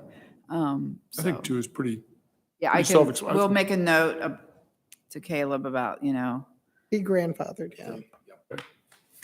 Or whatever term works. And then another minor item under B1 on that, we talked about Article 9, and I'm assuming that's going to be hyperlinked. Hmm, Yes, Yeah. Article Article 9. 9, yeah. yeah, so that's. Great. I think that is development, just general development, so. Oh, to have it But that's gonna be, hyperlinked. I've got a blanket note for all articles, Okay. all references to a map, articles, any. Perfect. All right. Link 'em. All right. Again, anything else on the non-conforming lot or non-conforming uses of land? Okay. Do we have a glossary or any kind of definition of terms page at the back of the entire document? Chapter, The Article definitions, 13. Way, yeah. Article- way It's back. 13, I believe. 13. Article Okay. 13, yep. Okay, non-conforming use of structures. I have a conceptual question for you, Paul. In this section, we talk about, have the usual preamble. In comes the UDC, you were compliant before, you're non-compliant now, but you're okay. And then it goes through and lists a set of changes that may occur, and wherein that which is non-conforming, the use that's non-conforming, cannot continue. For instance, or there cannot be a continuing non-conformance. For instance, in the case of you use it for one thing that's non-conforming, if you wait for a year and you can move it in and do something else that's non-conforming. mm, And I don't think you can't change from one non-conforming use to another oh, non-conforming but use. you can. Look at number 3. If no structural alterations are made, any non-conforming use of a structure or structure in land may be changed to another non-conforming use of the same or more restrictive nature. Mhm. And that's the one I focused on. Okay. Yep. I don't think we need that. Well, that's a policy decision. That's inconsistent with what we're trying to do here, though, isn't it? It is typically inconsistent with most ones which say you can't change You can do what you're doing. Right. We're not coming in to take away anything, but you can't do anything different. Right. So I would say that is seemingly inconsistent with that theory. Okay, and down in 5, that hypothetical I was giving you for a year, after that year elapses, they can't go back to what they were doing. I had put a big old really question mark Yeah. next to that. It's a really question. So I don't think that, well, in my view, I don't think we need 3, where someone can. I In agree with you. seriatim It do- seems inconsistent. You can certainly do it. It's not illegal, but it is unusual in my Yeah, experience. I'd say remove it. I mean, I don't see a need for it in there. I mean, again, why would you highlight that? 3, Yeah, this is there- is 3, right? Is I there? haven't gone back to Why look would to it have see been if in there it's. to begin with? Was it copy paste? Is that a change we can make as part of the reformatting, or is that something we need to say? Put it on the list and we want a text amendment the minute this gets done, or before. Was that a question to me as to whether it can get done? So the question is, Is it policy or is is it this a formatting? reformatting or resolving a conflict with some other code? Or is this something that is a policy issue that we should put it on the list to do a text amendment at some point? I was looking right now to see if it's carried over, because that's unusual enough that I'm surprised that it says it. I think I'm it's trying to in find there. it. What are some examples of non-conforming uses? If you do, I don't know, sell vape products before they're only allowed in, if you do it in commercial, then it becomes only allowed in higher level commercial. I don't remember the terminology that's used. If it was originally permitted in that lower commercial district, then it was taken out, they wouldn't make you stop doing it just because it's no longer legal in that district, because you were doing it beforehand. So that's a use of property. Other thing, I mean, maybe so, I mean, that's And they would off change the it. top of my head, but if you take it in, some industrial, semi-industrial contractor establishments sometimes move from if you split commercial districts, that might be something. Landscaping sometimes goes from a commercial to an industrial district. You might change that. So Paul, when you were looking, was it in the code before? I'm trying to find it right now. Hang on. Anybody know? Pretty sure he just took it right out. Yeah, it should just be under the non-conforming uses. of Here we go, 74, let's sections see. of conduct. Non-conforming uses. Is this Any primarily? may be changed to another non-conforming use. It's transferred verbatim. It is, okay. So is it- another example, wouldn't it be, so Yeah, I it's have the same thing. I If have no, a it's property, wrong. it's been there for a while. There was an old home in front of it and they want to change that to a guest house, but you're not supposed to have those in the front of the property. That's non-conform, because as a u- it if was it- something, but they want to change it to a guest house and you Look, got to look, end look, up getting a look. variance. It I says mean, when we've a had home those is come situated- because it's an old property. It's been there. Yeah, they typically will have to Such structure or land do may it not in the later revert to proper. a non-conforming. Oh, I think it's a typo. I think it's a typo. In the original, Oh. it states that when a non-conforming use of a structure or a structure and land accommodation is replaced with a, wait, I'm sorry. wrong one. No, that wrong one, yeah. The structure or no. structure and land accommodation shall not therefore, It's this one, if no. If no, Does the same thing. any non-conforming use of a structure or structure and land may be changed to another non-conforming use. No, it does say it. it does say, it, yeah. It does say it. Is it primarily commercially focused or? No. It's not broad. really focused. It's usually just the principle of a non-conforming or grandfathering uses is if you have something that's legal and we change the law, we're not Mhm. going to make you change what you're doing. Mhm. But Not be changed. only Well, what but you're they're saying doing, it's a policy. It's not been in there, which. anything going forward. It's like, not like the rules never apply again. However, as Mr. Gilbert pointed out, that says you can change from one non-conforming use to a different non-conforming use, which Yeah. after Was that a 13 policy years, change? I'm or is that a- surprised that. Well, I've I never mean, I noticed that think we coming up. can, it might, I mean, the council's going to have to approve everything. I mean, we can highlight this, that we see this as a pretty egregious issue. I would highlight that for delete. And then we just need to highlight that it's not just reformatting, but it's policy, but it's important enough that we felt like it needed to be changed, if that's the opinion of the That would planning- certainly be a substantive change. Yeah, yeah. Whether or not that's something that is part of this process, that's more a policy, that's a separate policy decision as to whether or not you're going to do those things in this document or not. So, and I can't really answer that, but I'd say it's worth noting that that's something. I mean, if they say no to it, they can keep it, and then we can have a text amendment later on. But I mean, I think we can just highlight that this is a situation, a proposed change that is a policy change, but it's the planning commission's opinion, I believe, that you don't think it's a good position to be in. Okay, good catch. It would create a lot of issues on variances. Okay. Let's go ahead with that route. Strong suggestion for deletion.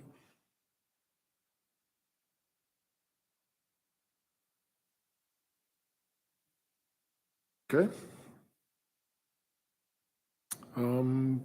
Anything else that comes to anybody's mind?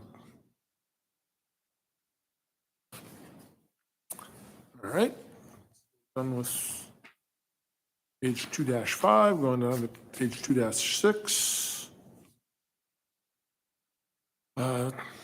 Model homes, height limit exceptions.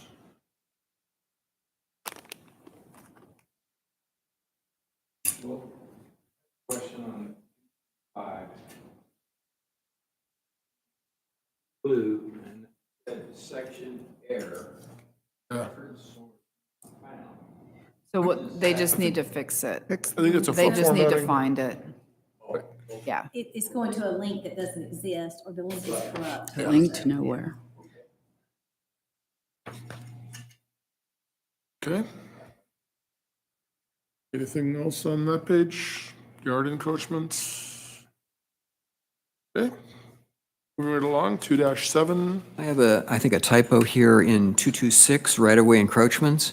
No privately owned structures other than driveways, access walkways, and mailboxes is allowed. I think that should be are allowed in a public right-of-way.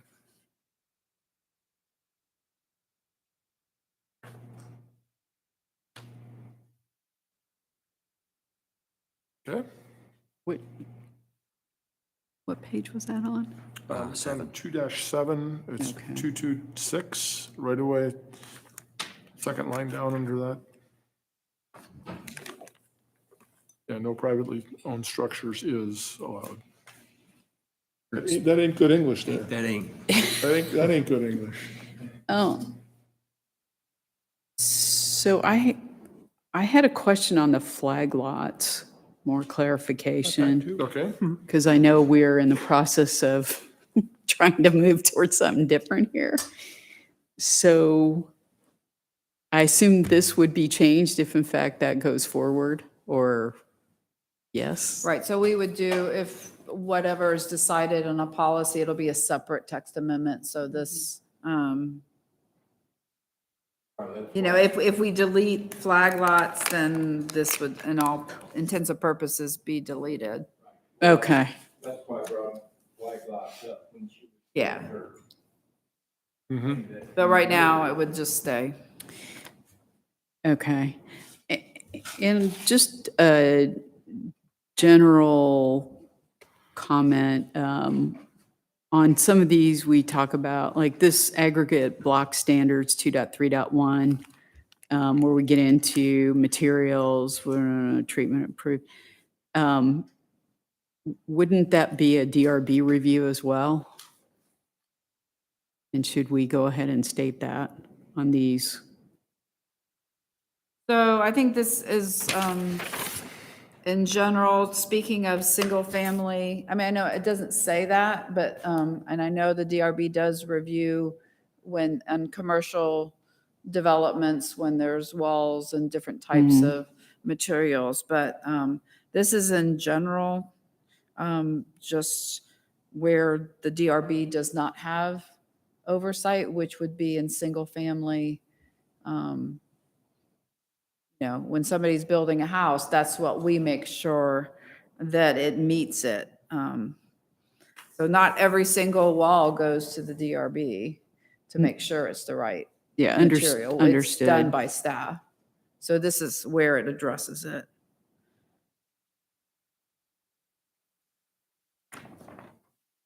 Okay.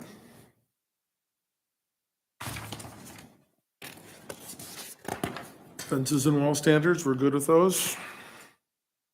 And all the and I highlighted guess things. clarification there would be, is this residential and commercial or just residential? The fences and wall standards? Yeah, So what it does is,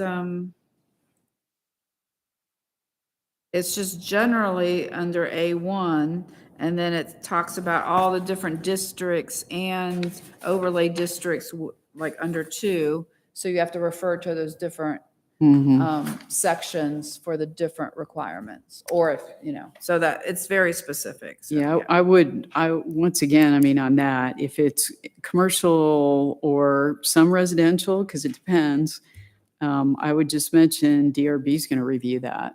I mean, not just the director, the DRB will be reviewing some of those. So it might be helpful to clarify that.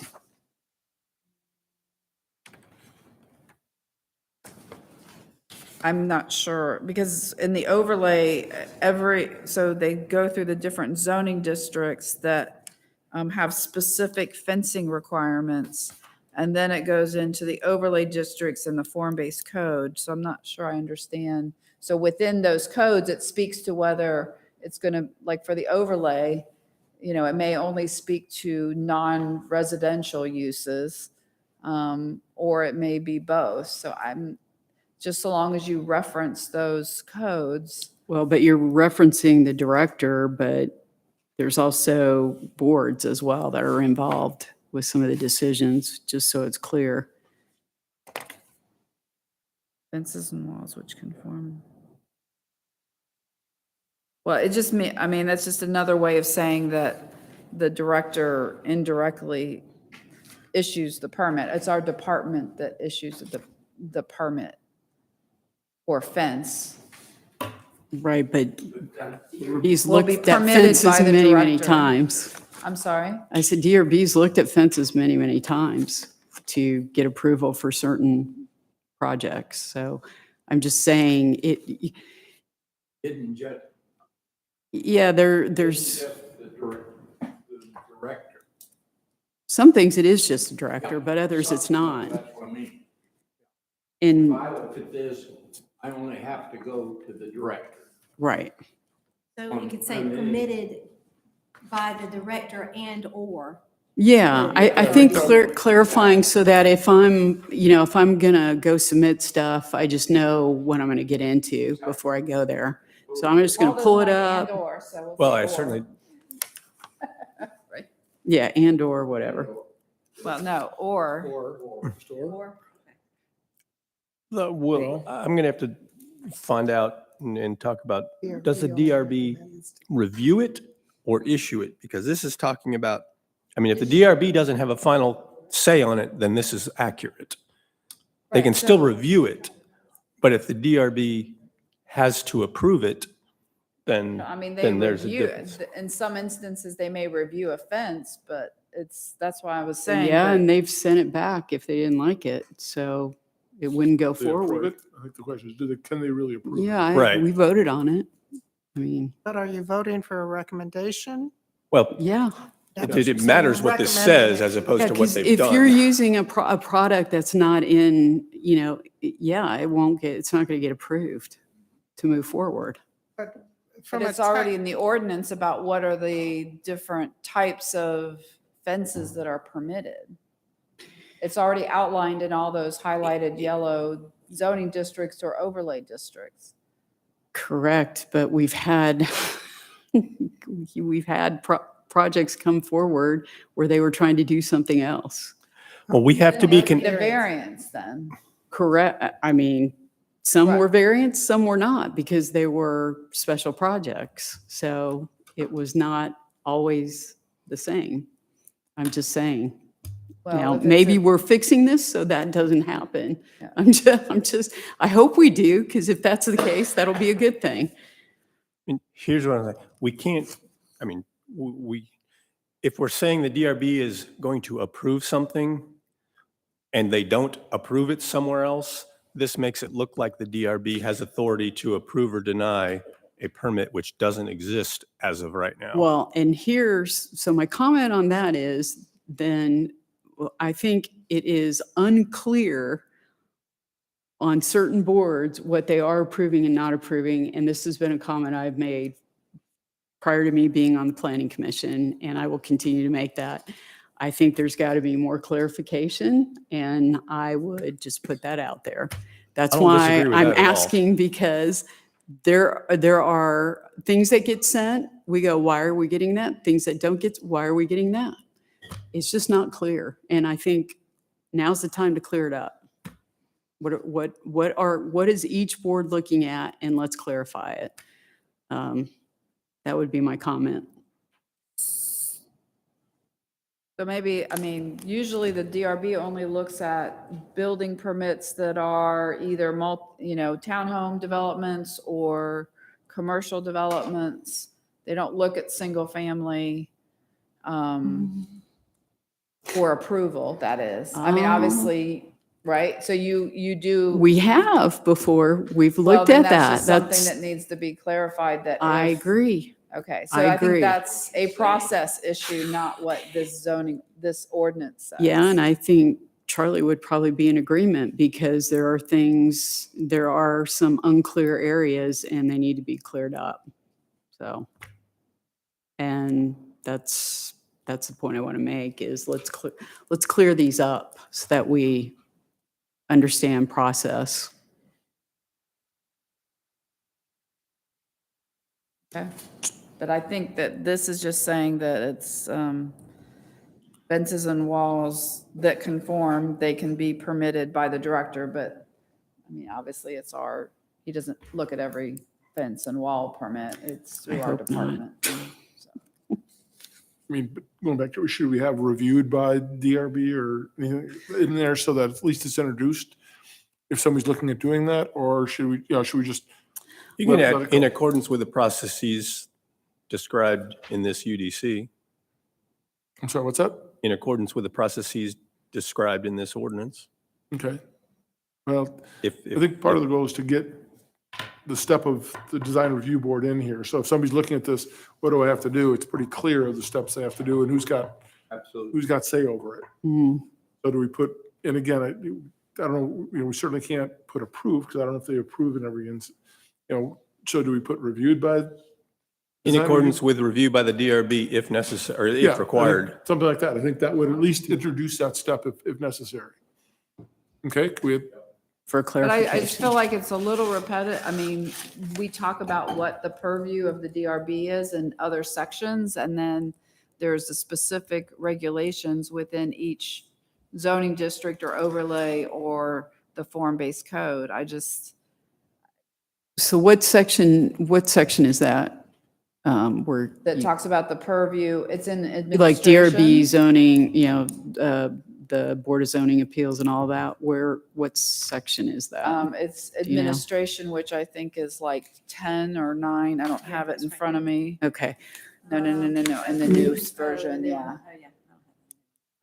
So, so I'll reserve until I look Okay. at 10. I may come back.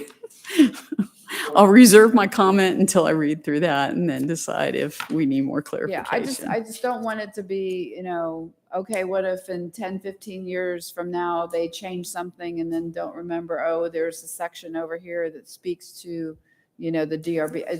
Well, here, but I also would say, what if they get rid of a director? I think even naming a person Yeah, I mean, I is, agree. I mean, from an I'm not sure- operations perspective, that assumes you're going to do the business like this. I mean, So things under- change. I mean, maybe it'd be safer to say under the community development, approved by the community development department or the department, that's fine. I mean, yeah. mean, I would don't make thi- it more general because I'd be really careful because you're assuming you're assuming that you're always going to have a director. What if things change? What if something gets No, I don't outsourced? What if disagree. I don't think know? that What that's a if good point, so. yeah? So I would be more general than Yeah, specific. there are other sections where it's clear what the department can do and clear what the director can do, though. So there are sections where authority is given to the department, but certain authority is only with the Yeah, especially the director. soil erosion control, so. Yeah, so, and the one way you can always fix it is fix the definition of the director in Article 13. Or I was- it's, because I think the definition is, or his. The or director her. includes or their designee. So anything that refers to the director is essentially the department, because the director can designate Robin or Right. anyone. I don't know. I don't know how that plays into your discussion of if there's no director. Yeah, I mean, just operationally, I mean, I go back to mean- more corporate. I will say, I would Never- move to change, I would push to change the language in the code, but I wouldn't be concerned about the fact that we have a community development head instead of a director, or if they change the whole department name, and that happens in jurisdictions. Sometimes they does. Yeah, want to go from exactly. community development to community upgrades and or just zoning department. We would apply the code as it is, but we would also move to get a term changed throughout. Okay. It's a big enough change that I think we'd be prepared to make the changes to the code along with that change. Certainly the director or the name of the department or anything like that, we would be able to handle that. Yeah, I'm just thinking, from HR perspective, whatever, if organizational, changes are made or, from higher up, Steve makes changes, you know what I'm saying? So Yeah. that it gives you the flexibility where you're not like stuck with the language. It's like, oh, now I got to change it, darn. That's my only comment. But I think we're We'd probably just change the definition. We can amend the definition pretty easily rather than trying to find every instance of yeah, director reference, in the yeah. code. Yeah, I think that's a good point. Okay. Okay. All right, so 2-8, visibility triangle, gates, fence materials, fence and wall materials. I had one question on C gates. Is that the latest distance that was It is, passed? yeah. Okay. And then obviously we don't need a page break at the end of the second column.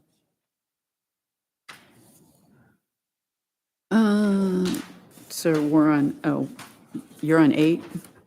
On page 8, there's a erroneous page break. Oh, Just a yeah. big I caught that. void there. Yeah. Yeah.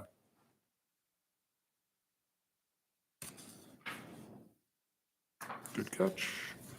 Yeah, I just had a question more, I think when we were talking about chain link fencing.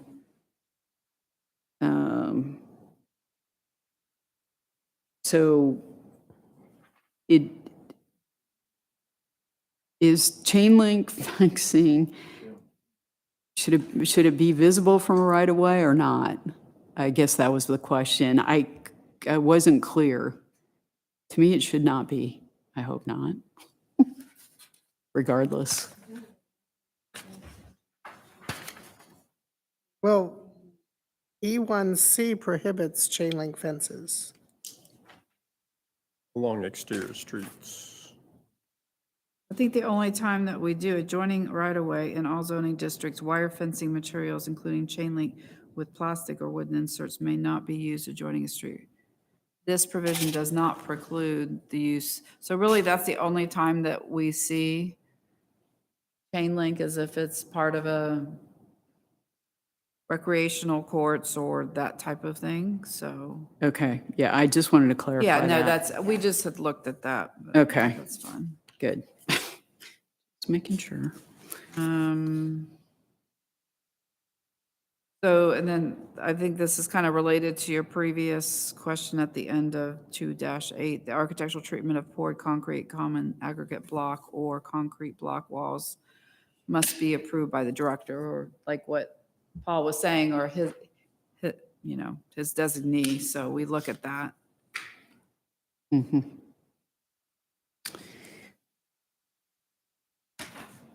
Yeah, on one other comment on E2, where it talks about fencing for lots along interior streets, including front side, corner side, and rear of platted subdivision lots, must comply with the following. Da, da, da, da, da. So in platted subdivision lots, if it's an HOA, that's going to be dictated from architectural standards within the HOA, correct? Chances are, yes. Right, We so. don't regulate them or incorporate them. We specifically say we apply ours. If you have stricter ones, you can do that. But as long as you meet ours, that's all that we care about. So theirs can be more restrictive. Theirs can be more restrictive, absolutely. But if the HOA was there prior to the city, they are grandfathered in if the declarant created the community, correct? That's why I'm saying this What needs are to we- probably be clarified here, because, all right, Crooked Creek was way there before the city, and they have architectural standards that are in the bylaws and covenants. That's what dictates how we operate as an HOA board and a community. So the ARC is responsible. And let's say we have different rules. This is where our non-conforming uses come in. If they have a Okay. building that was built before we put the rules in Yes. place, we won't change the building. Okay. If they build something now, they will still have to comply with our codes regardless of what the Sure. covenants Yeah, say. absolutely. Okay. Yeah, So as an example, much of White Columns, the back borders Nix Road, and they have a lot of their, metal with the spikes on top. But if they were to replace that fence, then they would have to comply with equestrian. Right, so that's, and that's kind of been a hard line to decipher sometimes, is that, are they maintaining it? It's, I mean, a vertical spike thing, it's either gone or it, but like if you have a privacy fence made out of wood, we've had arguments that, oh, the HOA is saying we're just maintaining it and replacing, bad boards or repainting it, versus usually they keep enough structure of that opaque fence to keep it compliant Conforming. with the Number grandfather. one, Yeah. that it was virtually not, and I think what our conclusion was, we looked at it and said, that is no longer a fence. It is not operating as a fence. You are not maintaining it. It is being replaced if it's in such bad condition. That's the one But that would we- be if they were just ripping the whole thing out and not repairing it. Right, yeah, then they would Then need to this might comply take- with, yes, yeah, the equestrian style. To that point, Yeah, that's. Francis Road. Check this out because of Forsyth. Other than mine is, but that point exactly happened. Well, I know I do believe Crooked Creek a few years ago did a lot of repairs along Francis. 2 to 3 months ago, Oh. this exact thing happened. What we say, fence taken down, and they now have a yellow, blue, orange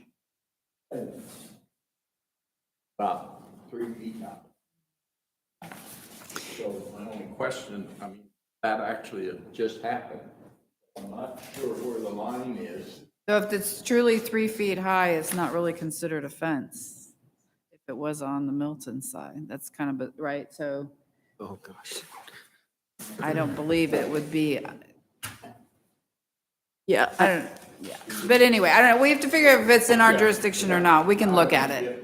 well, But I just, her point was, that particular thing just happened.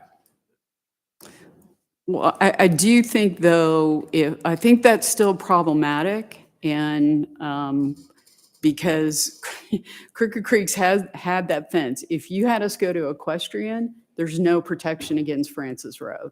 That makes no sense for our community the way we were developed way before the city. Right. Because we're, Yeah. I yeah, mean, but so this is where things get a little, this is why some of these codes and things need to be looked at.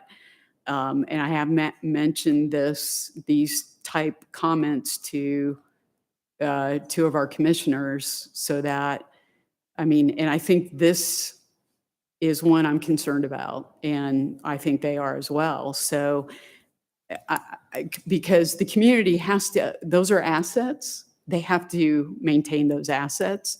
And at some point, you're going to have to take that off and replace the fencing. And I could tell you, those folks are not going to want equestrian because it's never been there. We weren't an equestrian community prior to that. so maybe that's a situation where the HOA comes and asks for a variance and makes those exact arguments that this was developed way before the ordinances and that it's still, I mean, I don't know. I mean, But then now you got Crooked Creek, White Columns, who else? Everybody's coming in to do a variance, and then that becomes a problem too. So then we're just doing variances. I just think there probably needs to be a discussion around that on how we handle that. I mean, because then we're doing tons of variances, and then Well, we but I always think the complain about Crooked- yeah. variances. So. but I do think the Crooked Creek situation was unique. We don't have very many, I don't even think White Columns has any kind of opaque fencing against, Birmingham Highway or Freemanville. Maybe they do a little bit, but not to the extent that Crooked Creek does. And I don't mean that in a negative way. I'm just stating that as a fact that that is a very one-off situation. And that and that way it legalizes the fence so it can stay and can be truly maintained the appropriate way. I don't think just because if it comes to that asking for a variance, I don't think that gives permission for other people to ask and get granted variances because each situation is different. Right, so would this be an item to put on the policy changes for the future, really not part of the UDC edits? Well, I mean, I was just coming up with a solution for that situation. I don't think it really involves this ordinance per se. I don't know. I mean, I don't know. It could. I mean, and we're not the only neighborhood. There's 5 acres. There's a whole slew of neighborhoods that were before, Yeah, and they do have that fencing. So That's even more like a policy change than a UDC edit. So let's put that on the list. yeah, we can put it on the Of list items for that we looking need at to- that have arisen opaque through this that we need to fences. address or council needs to address as far as more policy-wise than just the pure edits. Okay? Robin, as we go forward here, that list seems to be growing of the policy items that would need to be brought to the attention of city council for decision one way or another. I'm confident you guys are maintaining that list, have started that list. As an output of today's meeting, would you be able to forward us the list of policy changes or whatever categories you have so that we can look at it and while this meeting is still fresh in our minds, we'd be able to say, yeah, we agree, they got everything, or this is one thing that didn't quite get captured correctly? Yeah, we can work on that after the new year, because I'm going to be. After the new year. Okay, Yeah. okay. And after tonight's dinner. Okay. Okay. So if we move on to 2-10, out parcel development. refuse collection, stormwater management facilities. Okay, any questions, comments, or concerns? Collection areas.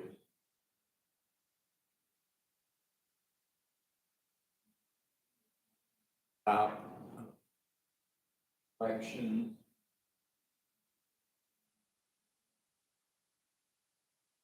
This is private.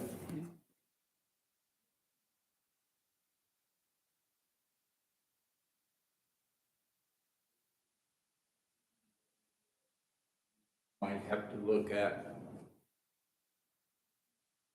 I don't know if, So this really deals with everything but single-family dwellings. So this is more commercial, so this, the large dumpsters. okay. Right, you're right. And stormwater, we had the question there before about harvesting and gray water. Thing in there that needs to be addressed. Yeah.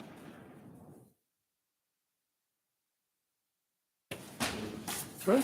And then the last page, I think we can all agree on C, D, and C. All right, 2 down. And we've got about 54 minutes, but who's counting? Maybe we can get through AG1, so. Yeah, so then, yeah, agriculture districts, Article 3. I'm hoping these are, with pictures, I'm hoping this will go a little bit quicker, a little bit, because I do think the graphics, as you mentioned, Tracy, help. Very a lot. helpful, very helpful. Graphics and links. Yes, And very links. helpful. That's correct.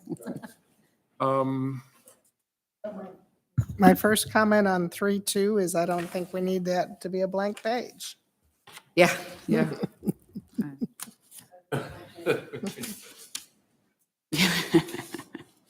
And I'd say just a general comment on the photographs. The diagrams are incredible, very clear. The photographs, depending on how dark they are, I don't know if there's a contrast, if the contrast could be changed, or if we could switch to line drawings instead of photographs, just to make them more legible. And that would be the comment throughout the rest of the sections as well, the rest of the articles. Can I ask on that, what is the purpose of the photographs? I think it's just to show graphically in general what does, although it's hard, what an AG1 lot might look like, but. Well, and Okay. would this come across differently on the computer? You know, It would is this a printing, is this a printing issue or, as far as the darkness, getting back to that, but yeah, what is, does that really tell us anything? Probably need to use software that actually can solve that problem. So what were you going to say, Paul? I'm concerned of someone saying, I'm doing that, why can't I do that in the picture? In the photograph, yeah. But there's nothing in our text that references it or says this is allowed, this isn't allowed, this is just an example, and I'm just, Okay. and then I may have, by the way, I've gone through this, I may have other comments, but that wasn't, I just saw those and was wondering what. Okay. Well, I think we do have other graphics Yeah, the represents an graphics. AG1, a typical standard AG1 lot that we could perhaps put in place. That's a good point that someone would point to that. Or we just revisit that altogether. But Yeah, we do we have may, some yeah. other Okay, I graphics that we could, think that'd be good. that are standard, much like the buildable lot area. Yeah, would be well, I our- mean, but we already kind of have that. That's true. Yeah, That's true. Okay, kind of have it in it, so. Okay, well, we'll. I mean, I think we do that. It's kind of the standard format for this Yeah, it whole thing is, is that there's a picture. And I assumed that it was, here is a overhead of that. And I don't know, when we don't usually have any reference to it, it's a little concerning that I'm going to have someone refer to it, but if we don't say, you know, and here's an example of something in the city of Milton. Or someone would get out their scale and say, oh, that's only a 100-foot lot and we don't allow that. Yeah. No, right. yeah. Good example, I better be able to do that. Yeah. Okay, We have a great example of that too. Yeah. We have some great. Okay, We, well, we can talk about that after, yeah. Yeah. no, that's I'm fine. gonna It's a send good you- point. It is. Speaking of lot width, if you go to 313, lots on paved roads, the width is 100 feet. Wasn't that recently changed to 150 Mhm. lot width? Okay, Yes. so we're not that up to date because it literally was done after this date of 11/7. So, okay. Okay, yeah, so we'll make sure, we'll make a note to. okay. But I did send him that ordinance, so he knows for the next version, but we'll make a Okay, note. that to was make just sort of test us to see who's really. That's right. following Were we along. paying attention? Yeah. that's a little- And little then Easter egg also for us. Ron, the he gets a cul-de-sac is still star. 100. Right, yeah, and the That whole cul-de-sac, language. yeah. But I So- did send him that, so he'll be able to. Okay. Yeah, because I'll concur that the graphics are very helpful, I think. I agree. Mhm. All right.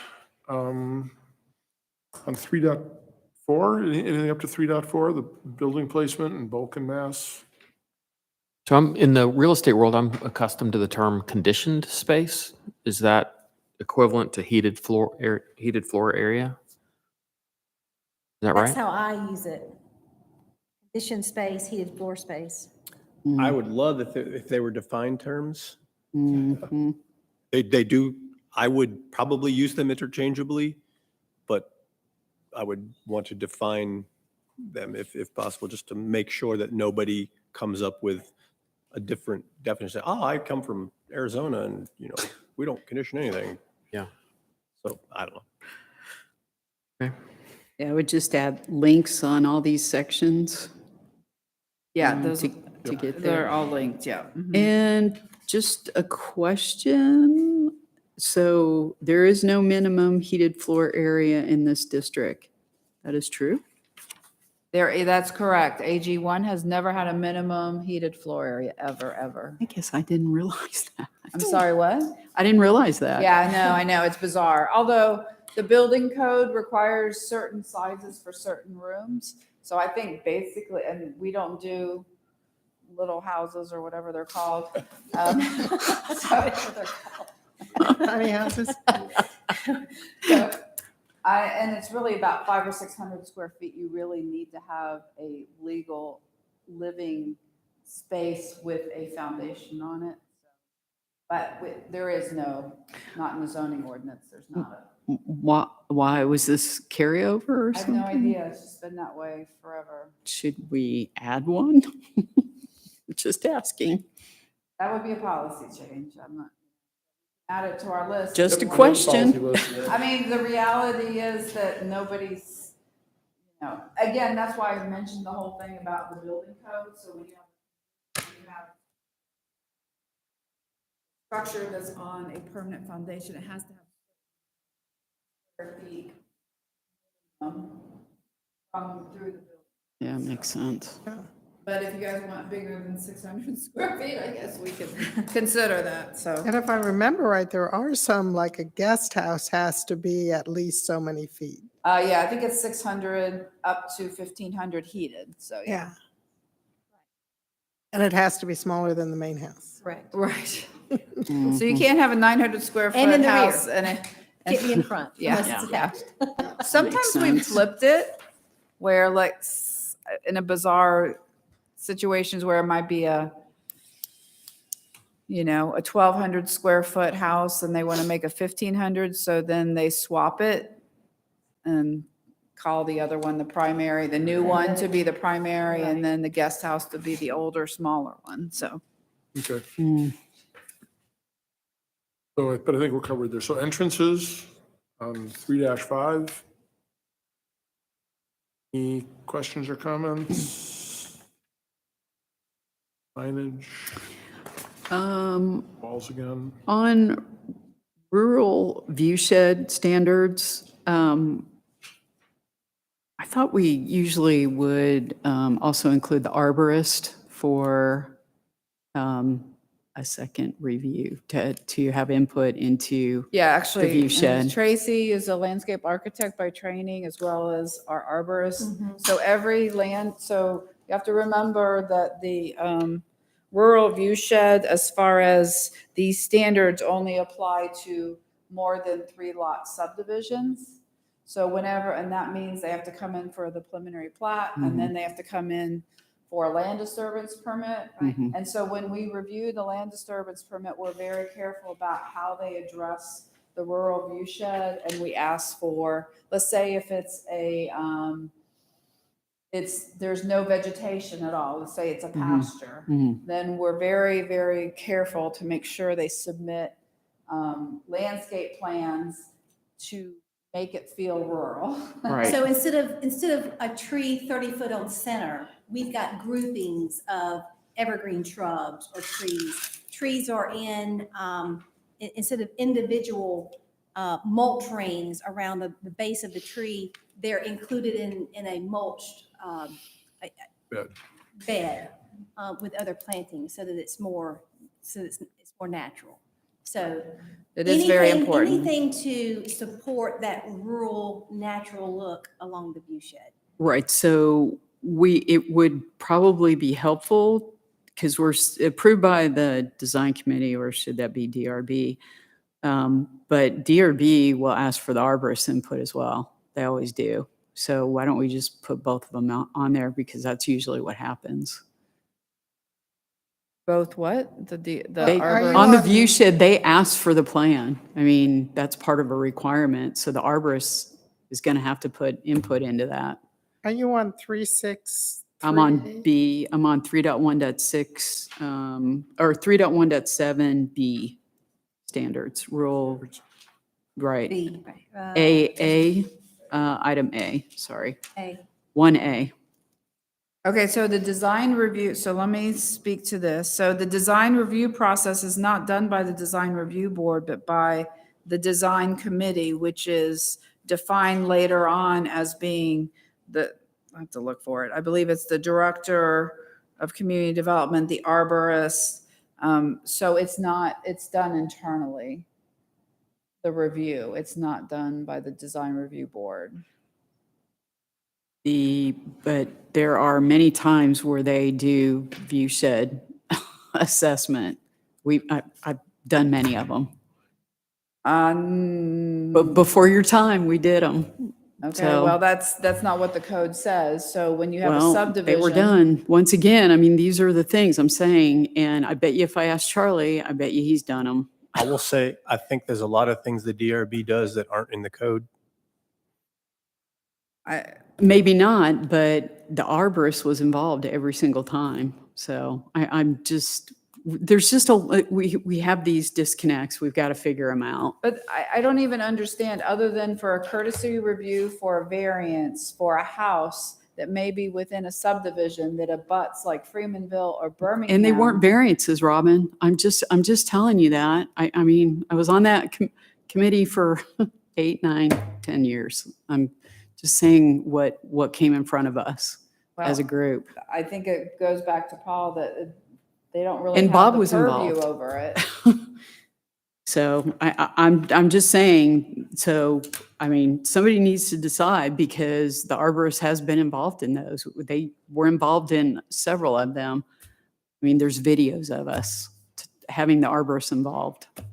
So that's Well, all what I'm you're saying is it goes saying. back to the code. The code does not. Yeah, for purposes of this, we're looking at the code. If the code doesn't authorize it, it would be a policy decision to change what the DRB's purview is, at least according to the code. Now, they may, as I said, I'm sure they're doing probably more than the code necessarily suggests that they should.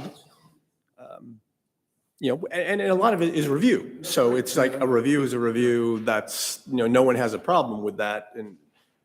But I can't give them authority without saying that's a policy decision to require the arborist to provide an opinion to the DRB for their review, which review doesn't exist. If that's the case, I'm not saying it doesn't in this case, Yeah. but. And I would be careful, Laura, too, because I think it might be more likely that the arborist job get combined with some other job than, let's say, the director of community development. So back to your point about naming a position as required, because the arborist may be something that, I is not a agree. person, but a group of people or things like that. So, But then we need to change all references to anyone then. If we're going to do one, we need to do all of them. We should probably change design committee to maybe capital D, capital C, and call out. Well, so the design, in the current zoning ordinance, there's definitions that's part of this rural view shed, but they've been moved over to Article 13, which is the definition. So the design committee is defined in Article 13. So we need a hyperlink over from Okay. design Well, I committee. mean, I'm not sure if they want to hyperlink every single term. Well, defined, isn't this the so- first time design committees come up? I assumed that was design review It board. is the first time because it Yeah. Never was seen that. created or actually it was amended after the fact that after we adopted the rural view shed, we got into situations where it was so restrictive that we made amendments to be able to have a little bit of flexibility about what was the rural view shed and how was it going to be designed. So this is the first time you've seen that term in AG1 under the rural view shed. So as a resident of Milton, if I have a question about a disturbance within 40-foot primary rural view shed, if I go to seek out the design committee, what am I going to find? So Like the who design- is that? That is the community development director, the arborist, and I'd have to go back to what the original. And I'm not AG1 speaking is. Yeah. like So, and specifically, also but I how have would to I find out remind, who they are? too, That it only applies to subdivisions that have been developed since we created the rural view shed, Mhm. as well as major subdivisions. Okay. So, yeah. I mean, it is a defined term.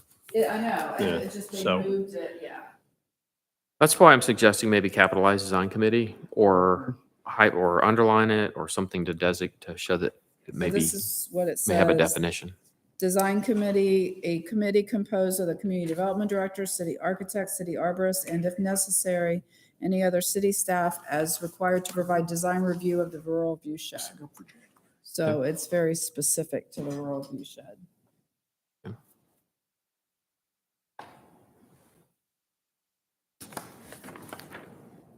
So with that definition, are we good? Or do you want to capitalize it? Should it be capitalized? And I will say, in Ask terms that of, general question I've got that for noted. Caleb I about have that defined noted to ask. terms, whether they should be. Italicize it, capitalize it, something. that's to call it out. typically a convention that they choose, and it's consistent throughout. Sometimes defined terms are always capital, always linked. I don't recall what We the don't know what convention was here. Yeah, I'm not sure, so. If I'm the first, if I I'm like reading it if it's first time, I defined wanted to the know. DRB. I Based on agree that. with you. I'm sorry, you were saying? If I'm just reading this You're myself, assuming it was the DRB. I would be Mhm. hunting down the Right. DRB. What I assumed. Seems like a simple change, though. If the goal is to simplify it for the The consumer. trick is if all of the terms aren't capital, but like director is. Right. So there are So things. maybe it needs to be capitalized, so Yeah. we know it's a defined, does. so Yeah. we'll put a I've note got that. about that. yeah. And the question would be, is DRB always referred to as Design Review Board, DRB? Or Yeah, it is it? should be, I think he's been pretty Mhm. consistent with Okay, that. I mean, that's one thing to check Yeah. as well. So whatever that convention is, carrying Yeah. it through to that? Correct. Okay. Yep.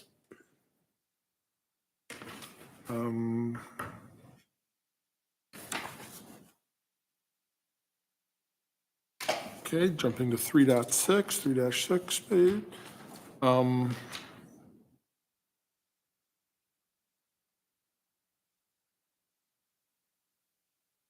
What are bucolic views?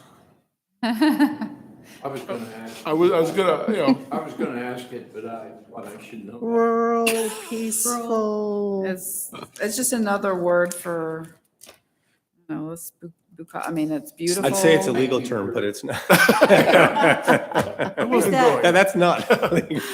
Here's the definition. Bucolic, relating to the pleasant aspects of the countryside and country life. Sounds That like fits. Yeah.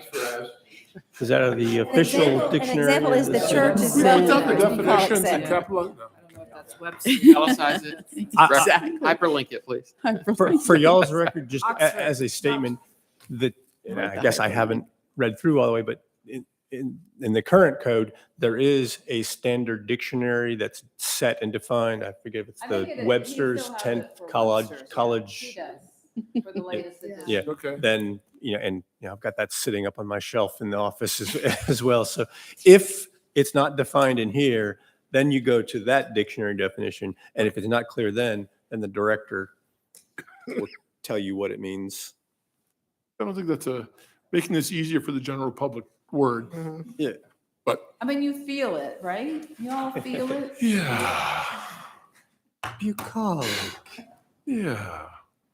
All right. Anybody else have anything in this area? Yeah, I'll figure out a way to argue that it's not bucolic. Oh, yeah. Whenever we use that word, we'll use that same Say that Yes. 5 times. Really cadence. Implied. All right. Anything else on 3-6? Jumping right ahead. 3-7. I'm not seeing a 3 dash. Are you 317 or I'm, Page number. Oh, Where page Page number. 3-7. well, I have something else on 3.7. Okay. 3.1.8 on fencing. When city council had the great debate about, yes, it would be okay for the wire to be on the inside or the outside of the fence. I believe they also discussed and codified what color the fence should be. And I don't know if that, and they had some discussion, it could be, I think, black, white, or natural, and that the wire had to be the same color as the fence, but natural could be natural. But there was discussion about the I do color of the remember, fence. yeah, that. And so I would think that needs to be So I'll codified here. double check that, whether, yeah. I And do then, remember the and then coloring. likewise, then it would go in the same sections of 4 and 5. But they did talk, I think that was more than just the rural Milton overlay. They talked about that fence. Yeah, so we'll check And the the wires, so- color, And then just duplicate it on 4 and all the 5. other ones. color Yes, code. the interesting fence wire discussion. Wire, yeah.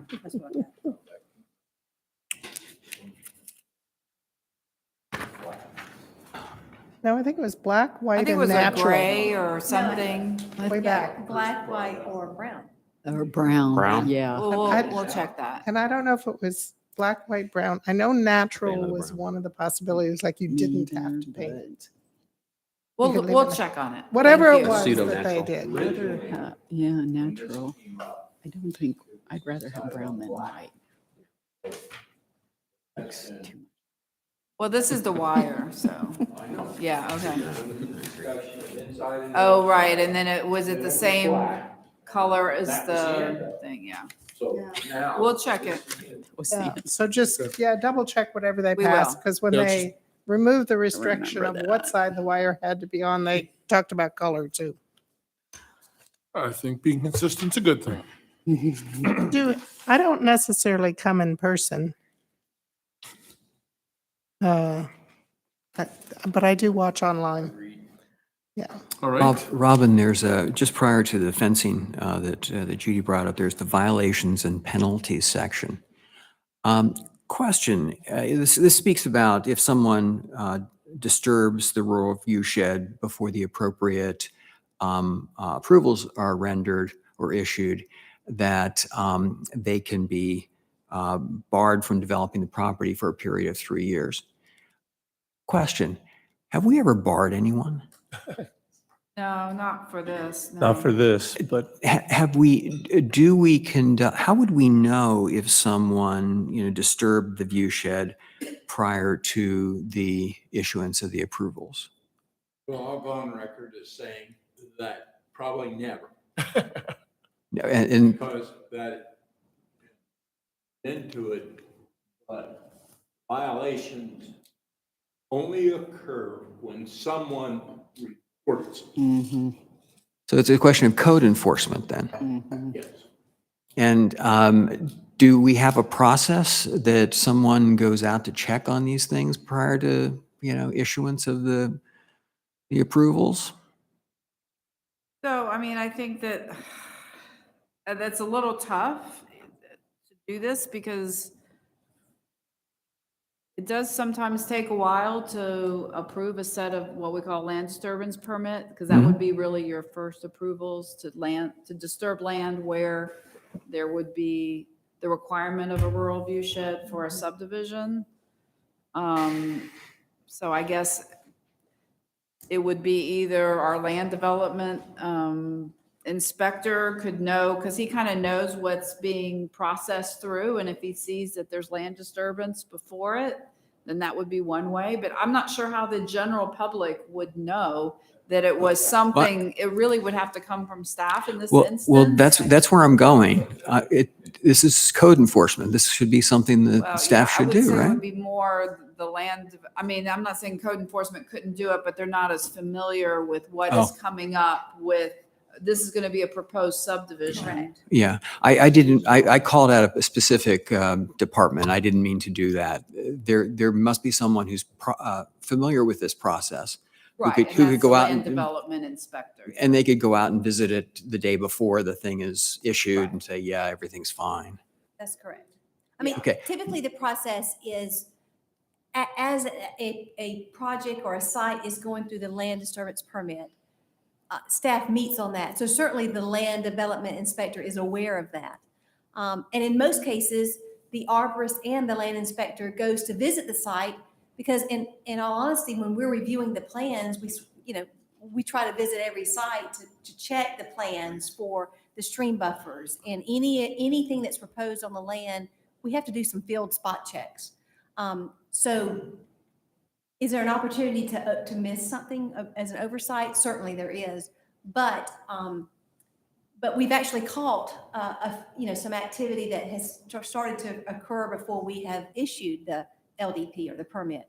So we've had an opportunity to stop that. So yes, there is someone who's doing that, and I hope in this next year we'll have another inspector join him to sort of help. Well, the coverage. There's an In, awful lot to. in other sections here, we've called out individuals on staff who are responsible for certain decisions. Could we call someone out here to say that they need to render an opinion before the land disturbance permit has been approved or formally issued, just to make sure that we're issuing to someone who has been complying with our ordinances, as opposed to someone who's non-compliant and really should be barred for 3 years. It's just codifying the process that we should have. Only speaking to The rural view property shed. that has not been developed Right. Right. only. That's right. And so you want to take it the next step. I was just looking, I wanted to start here with the precedent, Yeah, let's- but it goes much further too, doesn't it? Yeah. Well, I can go in and take my entire trees down and everything. And I tried the rural view shed, but say anywhere gonna happen to me. We're only saying here being developed, That's right. not about. That'd be So, tricky. That'd be the tree so I canopy think what piece. you're touching on here is this is a much bigger issue, right? Yes. And it's one under the broader banner of code enforcement that needs to be met head on. And we need to put in place, we, the city, need to put in processes in place so that we find these things out, as opposed to being reactive, which is what I sense in some areas we seem to be. Now, you would have to, if it was a But that brings up a good point. That is It is a wide range because it's very difficult sometimes to prohibit or to be proactive at someone removing a tree.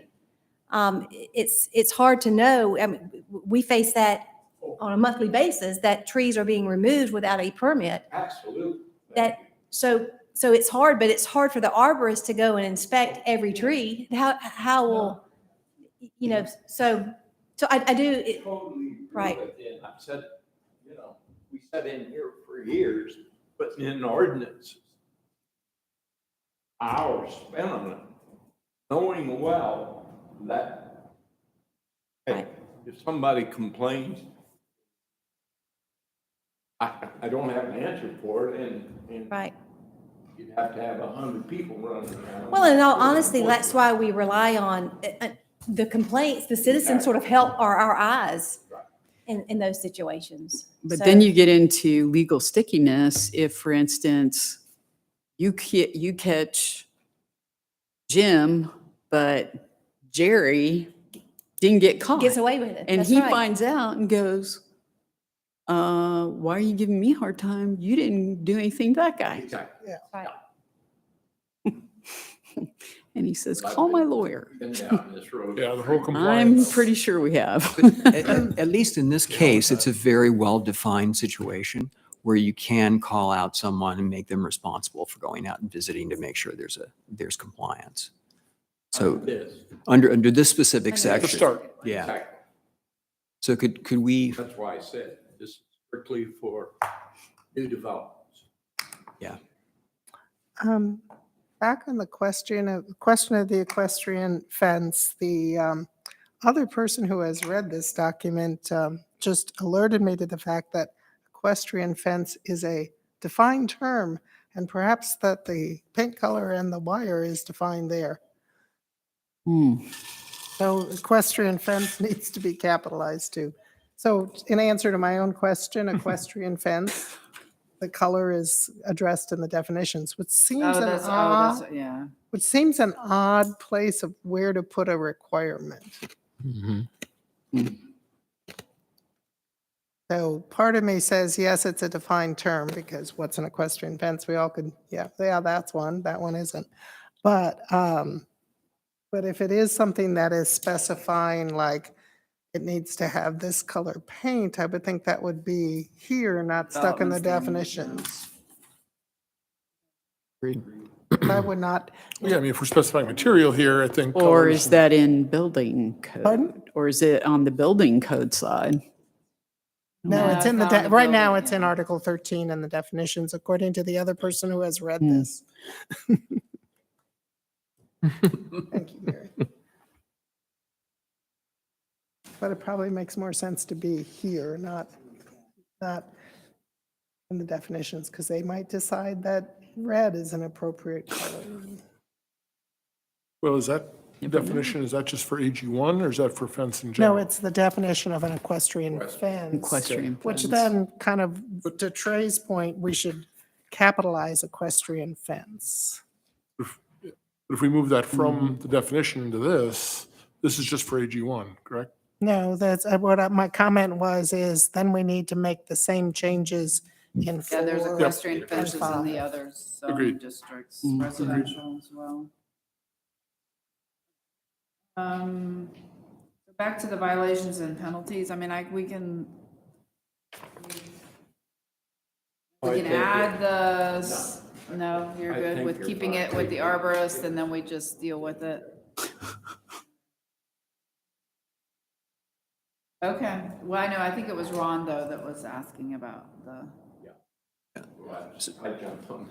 no, that's all right, because it's a good fertile area for discussion. But you say you will add in something?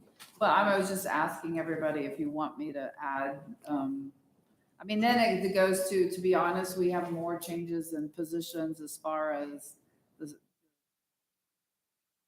development, inspector, it might be called something else. I mean, I don't- We could follow Paul's suggestion earlier, put in director, and when it's defined, it's director or Yeah, I mean, I'm assignee. fine with that, yeah. Yeah. And then he is, so.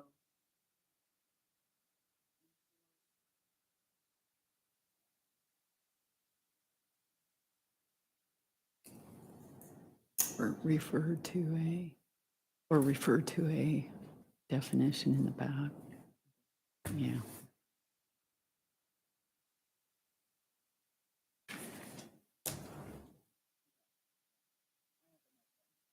Okay. Thank you. Okay. So then we've agreed to bring the requirements of fence into this and all the other areas and remove it from the definition of fence. Is that my understanding too? I think we're gonna look at the definition and Okay. see if we need to move some items over, Okay. just like the color and blah, blah, blah, Fair to be enough. more clear. Okay. Page 3-8, other fencing. Barbed wire setbacks. Like compliance. Good? Good. All right. I Think think we're we're done? about, I'm about spent, so. I agree. I mean, you know, gee, as Except much then as I'd love to there's tackle always something like this right now. Judy. I actually just had one question as it Okay. related to Article 4 Sure. that could help me when I reread it. Okay, Where do we have, because Crabapple is form-based code, right, Deerfield is form-based code. And then I went to my comprehensive plan to see if I could see in teeny tiny print where R1 through R6 might be. And we don't have much, there's very little, there might be a couple R1s, there's more R2 and R2A. There's some R3 up and down Hopewell. And you're right, we really don't have much of the R4A or R5 because if there were higher densities, they got converted over with the form-based code, so they're just Okay. kind of there. so we have sprinklings of them, which kind of led me to my next question that said, I really could use, and I know it's online, but we don't rezone that often. I could use a large size colored zoning map. So when I'm trying to figure that out, I'm not like trying to squish my eyes Yeah, to see this we teeny can get tiny you that. little dot. I'll take one also. So I think that's gonna be very handy for the Okay, we can The print out some urban large zoning growth plans. maps. That's gonna be very valuable. For my birthday present. Yes, Christmas, So- late Christmas. Robin, is there anything in 4 and 5 you want us to pay specific attention to? No. Okay, don't know. just rip it I- apart. It's fairly repetitive and Mhm. and the way it's formatted and how it's dealt with. So I'm hoping that that'll go through fairly quickly. But Yeah, my general comments just on what I grabbed is that while some portions of 4 had lists of required parking, not all of them did. right, so I think that goes back to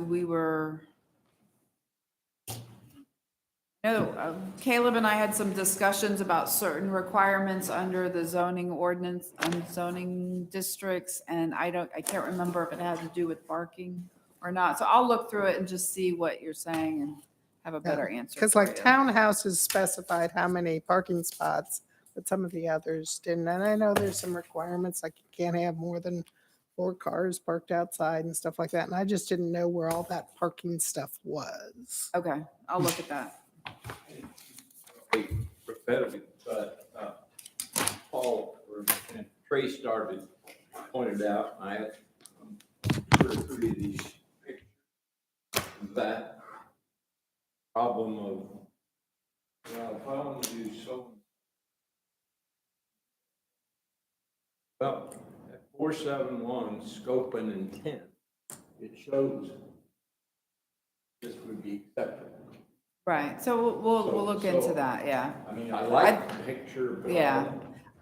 Paul's point, I don't know if that would come up. Right, especially on the other zoning districts where it's much harder to determine, was it really an R3 at 18,000 square feet, or is it so AG1 is one thing, you kind of feel it, but Right. the other ones, it can become confusing, so.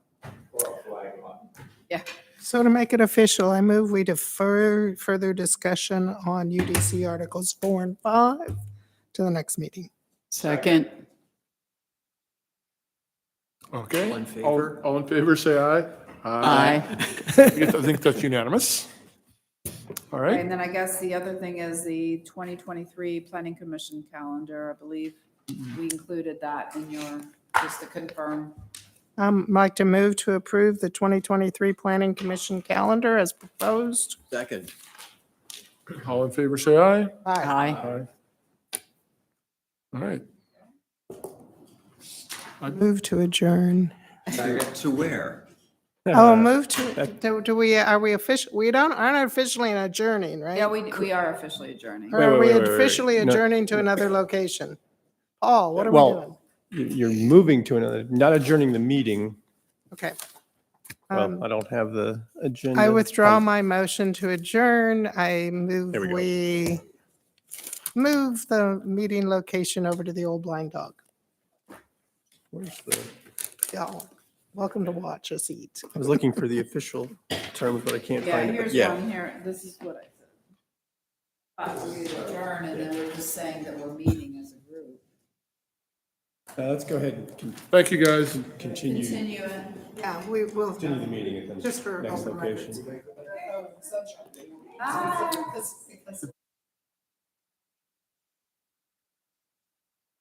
The chair can just I announce, move to move the meeting. I think the chair can just announce that the meeting, the rest of the meeting will Okay, the occur. rest of the meeting will be handled at Old Blind Dog. Okay. You can do it. Remember that. When we